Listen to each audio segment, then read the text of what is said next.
ꯑꯍꯥꯟꯕꯃꯛꯇꯗ ꯑꯩꯒꯤ ꯋꯥꯔꯤꯕꯨ ꯇꯥꯕꯤꯔꯤꯕ ꯃꯌꯥꯝꯕꯨ ꯏꯀꯥꯏ ꯈꯨꯝꯅꯖꯔꯤ ꯃꯌꯥꯝꯅ ꯑꯩꯒꯤ ꯆꯦꯅꯦꯜꯁꯤꯕꯨ ꯅꯨꯡꯁꯤꯕꯤꯗꯨꯅ ꯂꯥꯏꯛ ꯑꯃꯗꯤ ꯁꯕꯁꯀ꯭ꯔꯥꯏꯕ ꯇꯧꯕꯤꯔꯝꯃꯨ ꯉꯁꯤꯒꯤ ꯋꯥꯔꯤꯁꯤꯗꯤ ꯍꯧꯖꯤꯛꯀꯤ ꯏꯅꯥꯎꯅꯨꯄꯤꯁꯦ ꯃꯥꯁꯦ ꯄꯣꯛꯂꯛꯄꯗꯒꯤ ꯂꯥꯏꯕꯛ ꯊꯤꯕ ꯍꯥꯏꯒꯗ꯭ꯔꯥ ꯃꯃꯤꯠꯁꯦ ꯎꯔꯛꯇ꯭ꯔꯦ ꯇꯥꯏꯕꯪꯄꯥꯟꯒꯤ ꯑꯃꯝꯕ ꯑꯉꯥꯟꯕ ꯐꯖꯕ ꯑꯊꯤꯕ ꯑꯃꯠꯇ ꯎꯕ ꯐꯪꯗꯦ ꯃꯥꯁꯦ ꯃꯣꯏ ꯏꯃꯨꯡꯁꯦ ꯀꯩꯁꯨ ꯅꯨꯡꯉꯥꯏ ꯌꯥꯏꯐꯕ ꯏꯃꯨꯡ ꯅꯠꯇꯦ ꯁꯨ ꯅꯣꯝꯃꯒ ꯍꯤꯡꯖꯕ ꯏꯃꯨꯡꯅꯤ ꯃꯃꯥꯁꯤꯁꯨ ꯅꯥꯎꯔꯣꯟꯁꯦ ꯑꯗꯨꯝ ꯈꯔ ꯈꯨꯅ ꯄꯣꯛꯑꯦꯕꯀꯣ ꯃꯣꯏ ꯃꯆꯤꯟ ꯃꯅꯥꯎꯁꯦ ꯈꯤꯇꯪꯁꯨ ꯌꯥꯝꯃꯦ ꯃꯥꯅ ꯃꯔꯥꯏꯕꯛ ꯏꯊꯤ ꯊꯤꯔꯕꯅꯤꯅꯀꯣ ꯃꯃꯥꯅ ꯃꯥꯕꯨ ꯌꯥꯝꯅ ꯆꯦꯛꯁꯤꯟꯅ ꯌꯣꯛꯆꯔꯛꯑꯦ ꯐꯅꯌꯥꯝ ꯆꯥꯎꯔ ꯐꯥꯎꯕꯗ ꯑꯗꯨꯝ ꯄꯣꯕꯤꯔꯛꯑꯦꯕꯀꯣ ꯃꯥꯅ ꯄꯨꯡꯀꯛ ꯆꯥꯎꯔꯛꯄ ꯒ꯭ꯌꯥꯟꯁꯦ ꯈꯔ ꯈꯖꯤꯛ ꯈꯖꯤꯛ ꯂꯥꯛꯄ ꯃꯇꯝꯗ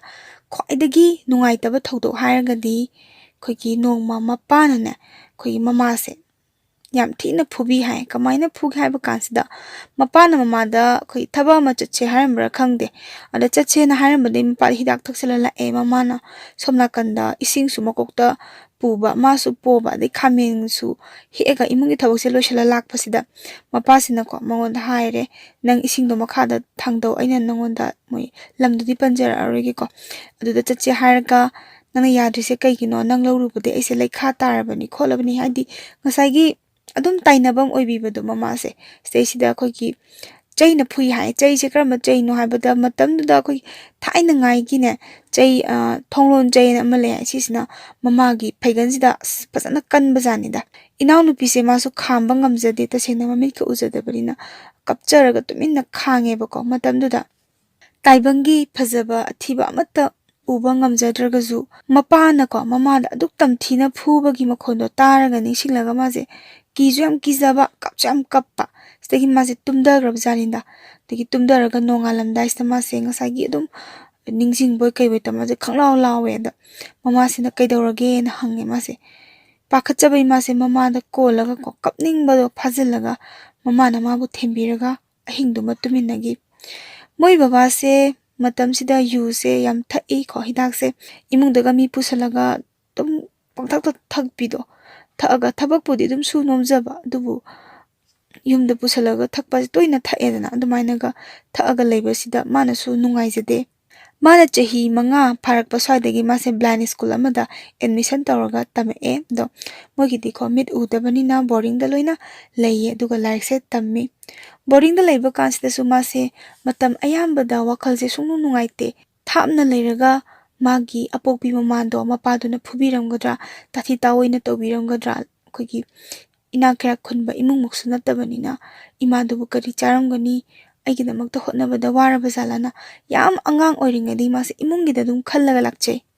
ꯌꯥꯝꯅ ꯇꯣꯏꯅ ꯄꯥꯛꯁꯨ ꯂꯥꯛꯇꯦꯕ ꯊꯥ 6ꯀꯤ ꯃꯅꯨꯡꯗ ꯑꯃꯨꯔꯛꯀ ꯑꯁꯨꯃꯥꯏꯅꯒ ꯂꯥꯛꯄ ꯀꯣ ꯁꯨꯃꯥꯏꯅ ꯂꯩ ꯍꯥꯏꯌꯦ ꯃꯣꯏꯒꯤ ꯃꯃꯥꯗ ꯃꯥꯅ ꯍꯪꯉꯦ ꯏꯃꯥ ꯅꯪ ꯕꯕꯥꯅ ꯐꯨꯕ꯭ꯔꯥꯅ ꯃꯃꯥꯅꯁꯨ ꯑꯗꯨꯝ ꯅꯣꯛꯐꯦꯠ ꯇꯧꯔ ꯈꯨꯝꯃꯤ ꯐꯨꯗꯦꯗ ꯀꯩꯗꯧꯕꯩ ꯐꯨꯗꯣꯏꯅꯣ ꯈꯣꯠꯇꯣꯏꯅꯣꯅ ꯃꯆꯥꯒꯤ ꯃꯃꯥꯡꯁꯤꯗ ꯃꯃꯥꯅ ꯅꯨꯡꯉꯥꯏꯇꯕꯒꯤ ꯁꯛꯐꯝꯁꯦ ꯀꯌꯥ ꯎꯠꯇꯦ ꯃꯥꯁꯦ ꯂꯥꯏꯔꯤꯛ ꯂꯥꯏꯁꯨꯗ ꯑꯗꯨꯛꯀꯤ ꯃꯇꯤꯛ ꯊꯋꯥꯏ ꯌꯥꯎꯅ ꯍꯣꯠꯅꯖꯔꯛꯏ ꯏꯅꯥꯎꯄꯤꯁꯦ ꯃꯥꯒꯤ ꯁꯦꯅꯤꯌꯔ ꯑꯃ ꯂꯩꯌꯦꯕꯀꯣ ꯃꯆꯦ ꯑꯃ ꯂꯩ ꯑꯗ ꯃꯆꯦꯁꯤꯅꯁꯨ ꯃꯉꯣꯟꯗ ꯊꯧꯅꯥ ꯌꯥꯝ ꯄꯤꯕꯤꯕ ꯂꯥꯏꯔꯤꯛ ꯌꯥꯝ ꯇꯥꯛꯄꯤꯗꯅ ꯃꯤ ꯑꯣꯏꯅꯕ ꯍꯣꯠꯅꯒꯗꯕꯅꯤ ꯈꯣꯠꯀꯗꯕꯅꯤꯅ ꯑꯩꯈꯣꯏꯒꯤ ꯃꯤꯠ ꯎꯗꯕ ꯃꯁꯦꯟ ꯑꯣꯏꯖꯔꯒꯁꯨ ꯌꯥꯝꯅ ꯃꯆꯤꯟ ꯃꯅꯥꯎꯗꯧꯅ ꯂꯣꯏꯅꯖꯕ ꯑꯗꯒꯤ ꯅꯨꯡꯁꯤꯅꯖꯕꯀꯣ ꯑꯋꯥ ꯃꯆꯥ ꯉꯥꯛꯇꯅꯤ ꯇꯁꯦꯡꯅ ꯃꯤꯠ ꯎꯕꯁꯨ ꯑꯝꯇ ꯅꯠꯇ꯭ꯔꯕꯅꯤꯅ ꯑꯃꯅ ꯑꯃꯒꯤ ꯑꯋꯥꯕꯁꯦ ꯍꯣꯏ ꯈꯪꯅꯗꯕ ꯀꯥꯡꯕꯨ ꯑꯃꯁꯨ ꯂꯩ ꯑꯗꯨꯒ ꯍꯧꯖꯤꯛꯀꯤ ꯁꯦꯅꯤꯌꯔ ꯃꯆꯦꯁꯦ ꯃꯥꯗꯤ ꯑꯗꯨꯝ ꯃꯈꯥ ꯇꯥꯕꯁꯤꯡꯁꯦ ꯂꯨꯅ ꯇꯧꯖꯕꯗꯣ ꯑꯗꯨꯅ ꯁꯦꯅꯤꯌꯔ ꯃꯆꯦꯁꯤꯅꯁꯨ ꯂꯥꯏꯔꯤꯛ ꯇꯥꯛꯄꯤꯕꯅꯤꯅ ꯃꯥꯁꯦ ꯔꯦꯡ 1, 2ꯁꯦ ꯁꯤꯗ ꯑꯗꯨꯝ ꯑꯌꯥꯝꯕ ꯃꯇꯝꯗ ꯂꯥꯛꯑꯦ ꯀ꯭ꯂꯥꯁ 8 ꯀꯥꯔꯛꯄ ꯁ꯭ꯋꯥꯏꯗꯒꯤꯅꯤꯀꯣ ꯏꯅꯥꯎꯅꯨꯄꯤꯁꯤꯅ ꯃꯥꯁꯦ ꯈꯤꯇꯪ ꯋꯥꯈꯜꯁꯦ ꯆꯔꯥꯡꯅꯗꯣꯏꯁꯦ ꯁꯤꯗꯩꯁꯤꯗ ꯀꯃꯥꯏꯅ ꯇꯧꯒꯦꯗ ꯑꯩꯈꯣꯏꯒꯤ ꯏꯅꯥꯎꯅꯨꯄꯤꯁꯤꯒꯤ ꯃꯃꯥꯟꯅꯕꯤ ꯑꯃꯀꯣ ꯃꯥꯗꯤ ꯖꯥꯠꯇꯤ ꯃꯥꯟꯅꯗꯦ ꯃꯥꯁꯤꯅ ꯑꯩꯈꯣꯏꯒꯤ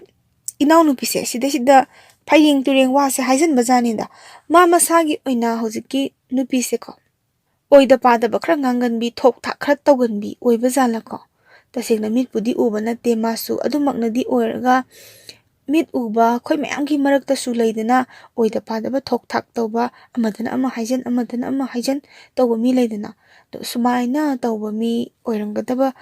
ꯃꯥꯜꯂꯤꯀꯣ ꯗꯥꯏꯔꯦꯛꯃꯛꯇꯤ ꯈꯪꯕ ꯅꯠꯇꯦ ꯑꯗꯨꯒ ꯑꯩꯈꯣꯏ ꯏꯅꯥꯎꯅꯨꯄꯤꯒꯤ ꯋꯥꯔꯤꯁꯦ ꯁꯤꯗꯩꯁꯤꯗ ꯑꯩ ꯂꯥꯛꯆꯒꯦ ꯃꯥꯅ ꯀꯃꯥꯏꯅ ꯑꯣꯏꯗꯕ ꯋꯥ ꯍꯥꯏꯒꯦꯗ ꯏꯅꯥꯎꯅꯨꯄꯤꯁꯤꯗ ꯃꯥ ꯍꯥꯏꯁꯦ ꯅꯪꯁꯦ ꯑꯩꯈꯣꯏ ꯀ꯭ꯂꯥꯁꯀꯤ ꯀꯣ ꯅꯨꯄꯥ ꯑꯃꯅ ꯅꯪꯁꯦ ꯄꯥꯝꯃꯤ ꯅꯨꯡꯁꯤ ꯍꯥꯏꯕꯤꯌꯨ ꯁꯤꯅꯤꯗ aduga asona kan nam kamai tawge da nupa sida ko mana kamai haige da nangse akogi senior ko class ama hele hai inaw nupisina senior ma nangse pame nushi hai singda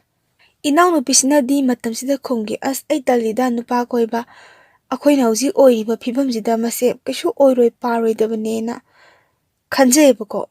mit naga uba khotpa sunatabnina kamai nushina doino kamaina yum palmina doino ai yaba talida na haijagi mana mamanabi sida ko mamanabi wendi tinaba mana class amadi henba mamanabi sina dum takpadagi moda dum changjala hai hado hai sumai sum tawba kansida masu hoi na hai bjani su icham jamna khongna su khongnarage ta kainaga dumaina khandokpa sidagi ko mamanabi sina nang su chithi ma isallo nupa sida de nupa sina su nongona mai ijarak chani khochani ga hairaga hoyi chithi se inai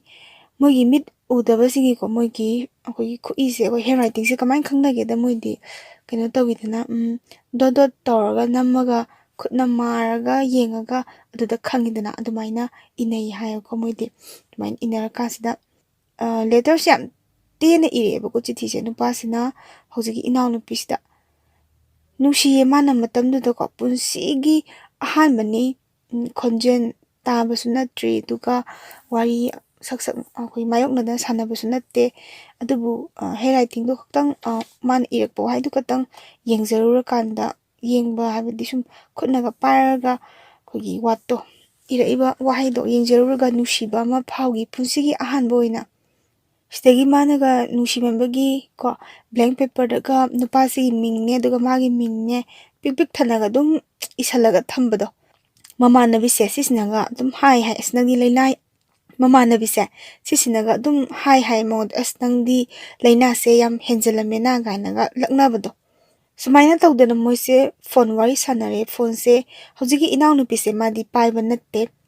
boarding da laiminaba moigi machi jing amagi number sidagi wari sanaba kansida ko nupasin hai aidi amga nangna engonda sumaina nushi hai isen hai bajani ngakpam tho imit chungu udaba misak amana hoi class sum manadaba misak amada nushi na hai base oithokpa yaba nattedana aduna nupase ngakpa janida inaw pisina muko ngakna dum khome kaino haisibo manadi nangna ai nushi haina kan mas asengbodo haide ande nupasina haigibako adudi mana akhoi da angka hosalamene tawisena karigino sida bohangamdi hangningrane ko sagi kogi mamanabisina moi anida panghaida haijalaga moibani koina halise maramamadi leramgadaba male natraga machin thibagi miyebase leidana oida padaba amadana ama haijan tawba panghaida haijanbada tawriba jala sisu khangde phone wari sanaba nongalaga nupase cheiba janida nupase senior amana ko noina hojik tawrido oisu oiroi lamse am lapnai noibani di duga dum mit ke kasu ubadi natrabanina kamaina koinai no kholino oisu oiroi dabada haiba kansida nupasina dum am hairaba janida kainarasena inaw nupise mase am nungaitreba haidi mi mamangda ikai jeng sai nushibasu horure punsigi ahanbane duga nupasina kainarase kanaga hairapasna mase adukimatik mase nungaijagide tumina laye mase mina kainarase hairabanina yam kuina nushinaba nate yam telaga matam khara khaktani ko tha amagi matungda amuk pau phawr nupase mase madi purang mamitche udaba natteba koigi nakshallagadi khara makhaidi uba kitang lapthokhragadi karimba adum udabaga chamana jabado dumaina tawba mini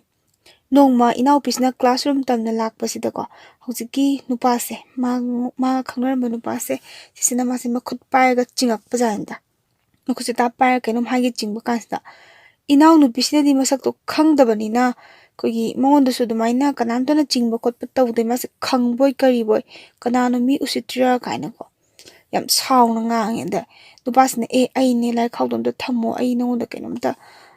haige khotken harga akoi senior na ngangbodo adai aisu wakhalje khara on khredo nang sarno na themi inaw bisna khomme ai kyami kaijei ko sira phawba khalle punsigi ahanbanina nangna tawrida yam nungaite khoten hainara moibani se amuk hanjanare moyani se aduga nupasina kamai tawrake hai kansida ngasagi moyani gi paw pubiramba mamanabi se siga amu ami engna kenom itaw tongna badum engna haidi sidi aina soibani mit uda mase kamai mi engna yengnaram doino hai wahai wata koina bagi mo ong wari watai sanabada kitang kaino tawbajani sida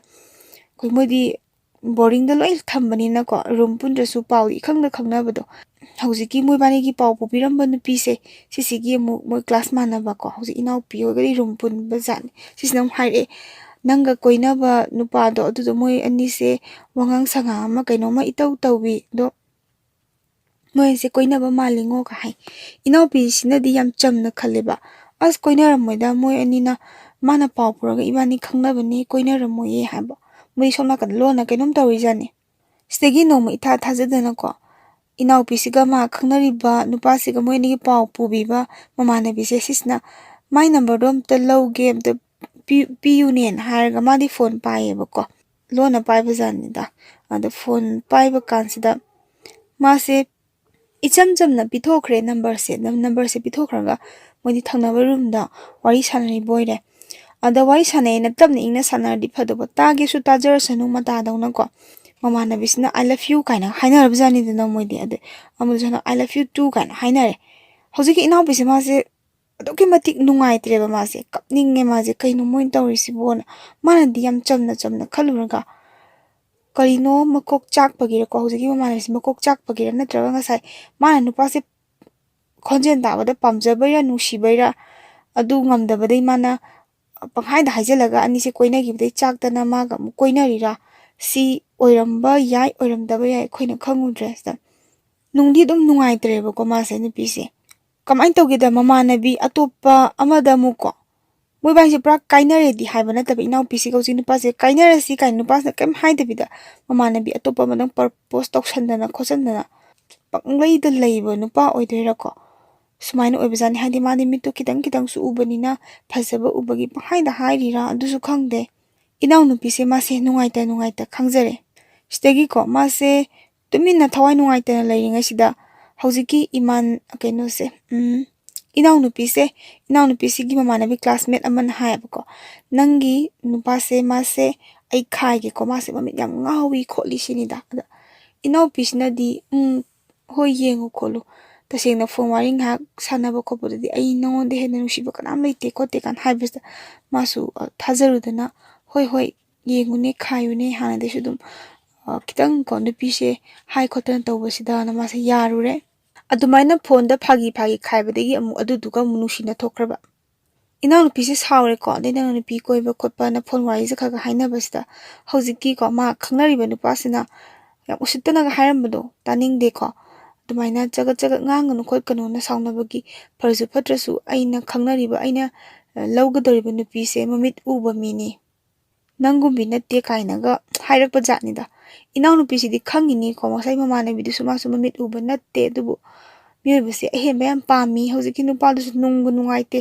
ममित उबा लौजरदोइनी काइनागा मोंद्रंगा सनारमदोइनी नत्रा मा ममित उदे नैना उसितबगी वा नत्तबा दुबु मागी मोमो तौदो अमदमु खितंग उइयेना मित उदबा अमदुसु पंखाइदा खाइबिबदुदि नुंगाइतेदना दुबु अहेंबा आइसिमक्तबु लै पामनबनिना ममित उबा अमा लौगदोरे कान हाइबदा मान हराउजबगी पोंगना ngangjabado इनाउ पिसे मासे नुंगाइतेबा ओ नंग लौदुसिदि ममित चु उबसु नत्ते दुगा नंगदि अहेंबसु पामिको नंगना करिगुम्बा तसेंग ममित उबिमा खंगनारसु नंग नेगोदा दुमाइ हाइदोनी को खला मासे नुंगाइता दुम काइनाख्रे अदुदगिदि को इनाउ नुपिसे मासे लाइकता थवाइसे अदुकि मतिक याउना होनाजै लाइकता याम कन्ना होनाजबा मांगा साइड ममांगदगिसु दुम लाइक्स याम फन हौरिदना सिदैसिदम कमाइन तौगेदा मयाम मरक हाइबसिमक्तबु अफबा फत्तबा मयाम अमा लै सिदैसिदा मबुकसे खरक का हेना फत्तबा अमा यावबा जानिदा मासे कमाइन तौगेदा मासे सिसु ममित पुराग उदबदि नतेको खितंग लापथोखरगना उदबा ना अगन उबा सिगी ममानबिसे सिसे सिदैसिदा माना खलिजे आइदि ममित खरा उबनी दुना आइना मयामसेगी लाइक्से हेना हाइबम थोई मित उदबा नोइना अङोंदगी हेन हाइबा यारोइना खनबगिरा कइनो माना हौजिकी इनाउ नुपिसिना लाइक पाबसता मासे याम यंगसनबदो यंगसलगा लाइक तो पारुनु खोलुनु काइनागा अदुम मंगोंदा लांगजनबा कोचंबा लाइक पादनबा याम का हेना होगी मांगसुनु मतादौना होतनबको मियबसे फत्तबसु याम लै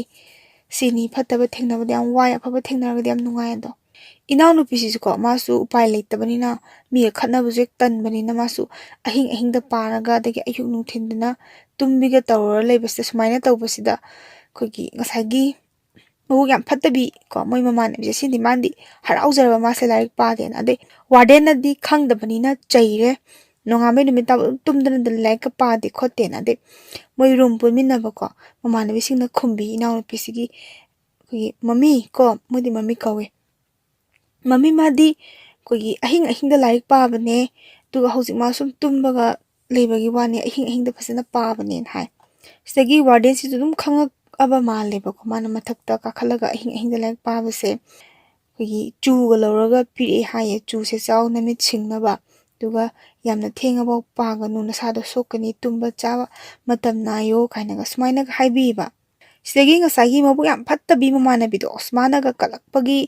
ꯌꯥꯝ ꯀꯜꯂꯛ ꯈꯃꯟ ꯆꯥꯎꯕꯒꯤ ꯍꯥꯏꯕꯗꯣ ꯀꯩꯅꯣ ꯃꯥꯅ ꯂꯥꯏꯔꯤꯛ ꯑꯗꯨꯝ ꯄꯥꯔꯤꯁꯤꯅ ꯑꯩꯈꯣꯏꯗꯤ ꯂꯥꯏꯔꯤꯛꯁꯦ ꯑꯃꯨꯛ ꯄꯥꯕꯗ ꯐꯥꯏ ꯃꯥꯗꯤ ꯀꯌꯥꯔꯛ ꯄꯥꯔꯒ ꯀꯩꯅꯣꯁꯦ ꯌꯥꯝ ꯍꯩꯇ꯭ꯔꯤꯕ ꯄꯥꯖꯔꯤꯕ ꯀꯥꯏꯅꯒ ꯑꯗꯨꯛꯀꯤ ꯃꯇꯤꯛ ꯌꯥꯝ ꯊꯤꯅ ꯉꯥꯡꯕꯤ ꯁꯤꯗꯒꯤ ꯃꯣꯏꯁꯦ ꯀ꯭ꯂꯥꯁ 10 ꯊꯥꯔꯦꯀꯣ ꯀ꯭ꯂꯥꯁ 10 ꯊꯥꯔꯀꯥꯟꯁꯤꯗ ꯑꯦꯛꯖꯥꯝ ꯑꯔꯣꯏꯕ ꯅꯨꯃꯤꯠꯁꯦ ꯁꯤꯗꯩꯁꯤꯗ ꯃꯕꯨꯛ ꯌꯥꯝ ꯐꯠꯇꯕꯤ ꯃꯃꯥꯟꯅꯕꯤꯁꯦ ꯃꯃꯤꯠ ꯈꯔ ꯎꯕꯁꯦ ꯃꯥꯅ ꯃꯄꯥꯟꯗꯩ ꯊꯣꯡꯁꯦ ꯂꯣꯟꯁꯤꯜꯂꯝꯃꯕꯖꯥꯠꯅꯤꯗ ꯂꯣꯟꯁꯤꯜꯂꯝꯕ ꯍꯧꯖꯤꯛ ꯏꯅꯥꯎꯄꯤꯁꯦ ꯃꯥꯗꯤ ꯈꯪꯗ꯭ꯔꯕ ꯃꯥꯁꯦ ꯀꯧꯔꯦ ꯑꯦꯛꯖꯥꯝ ꯅꯨꯃꯤꯠꯁꯤꯗ ꯃꯥꯁꯦ ꯊꯋꯥꯏꯁꯨ ꯅꯨꯡꯉꯥꯏꯇ꯭ꯔꯦ ꯀꯞꯁꯨ ꯀꯞꯅꯤꯡꯉꯦ ꯁꯕꯖꯦꯛ ꯑꯃꯈꯛ ꯊꯥꯍꯧꯗꯕꯗ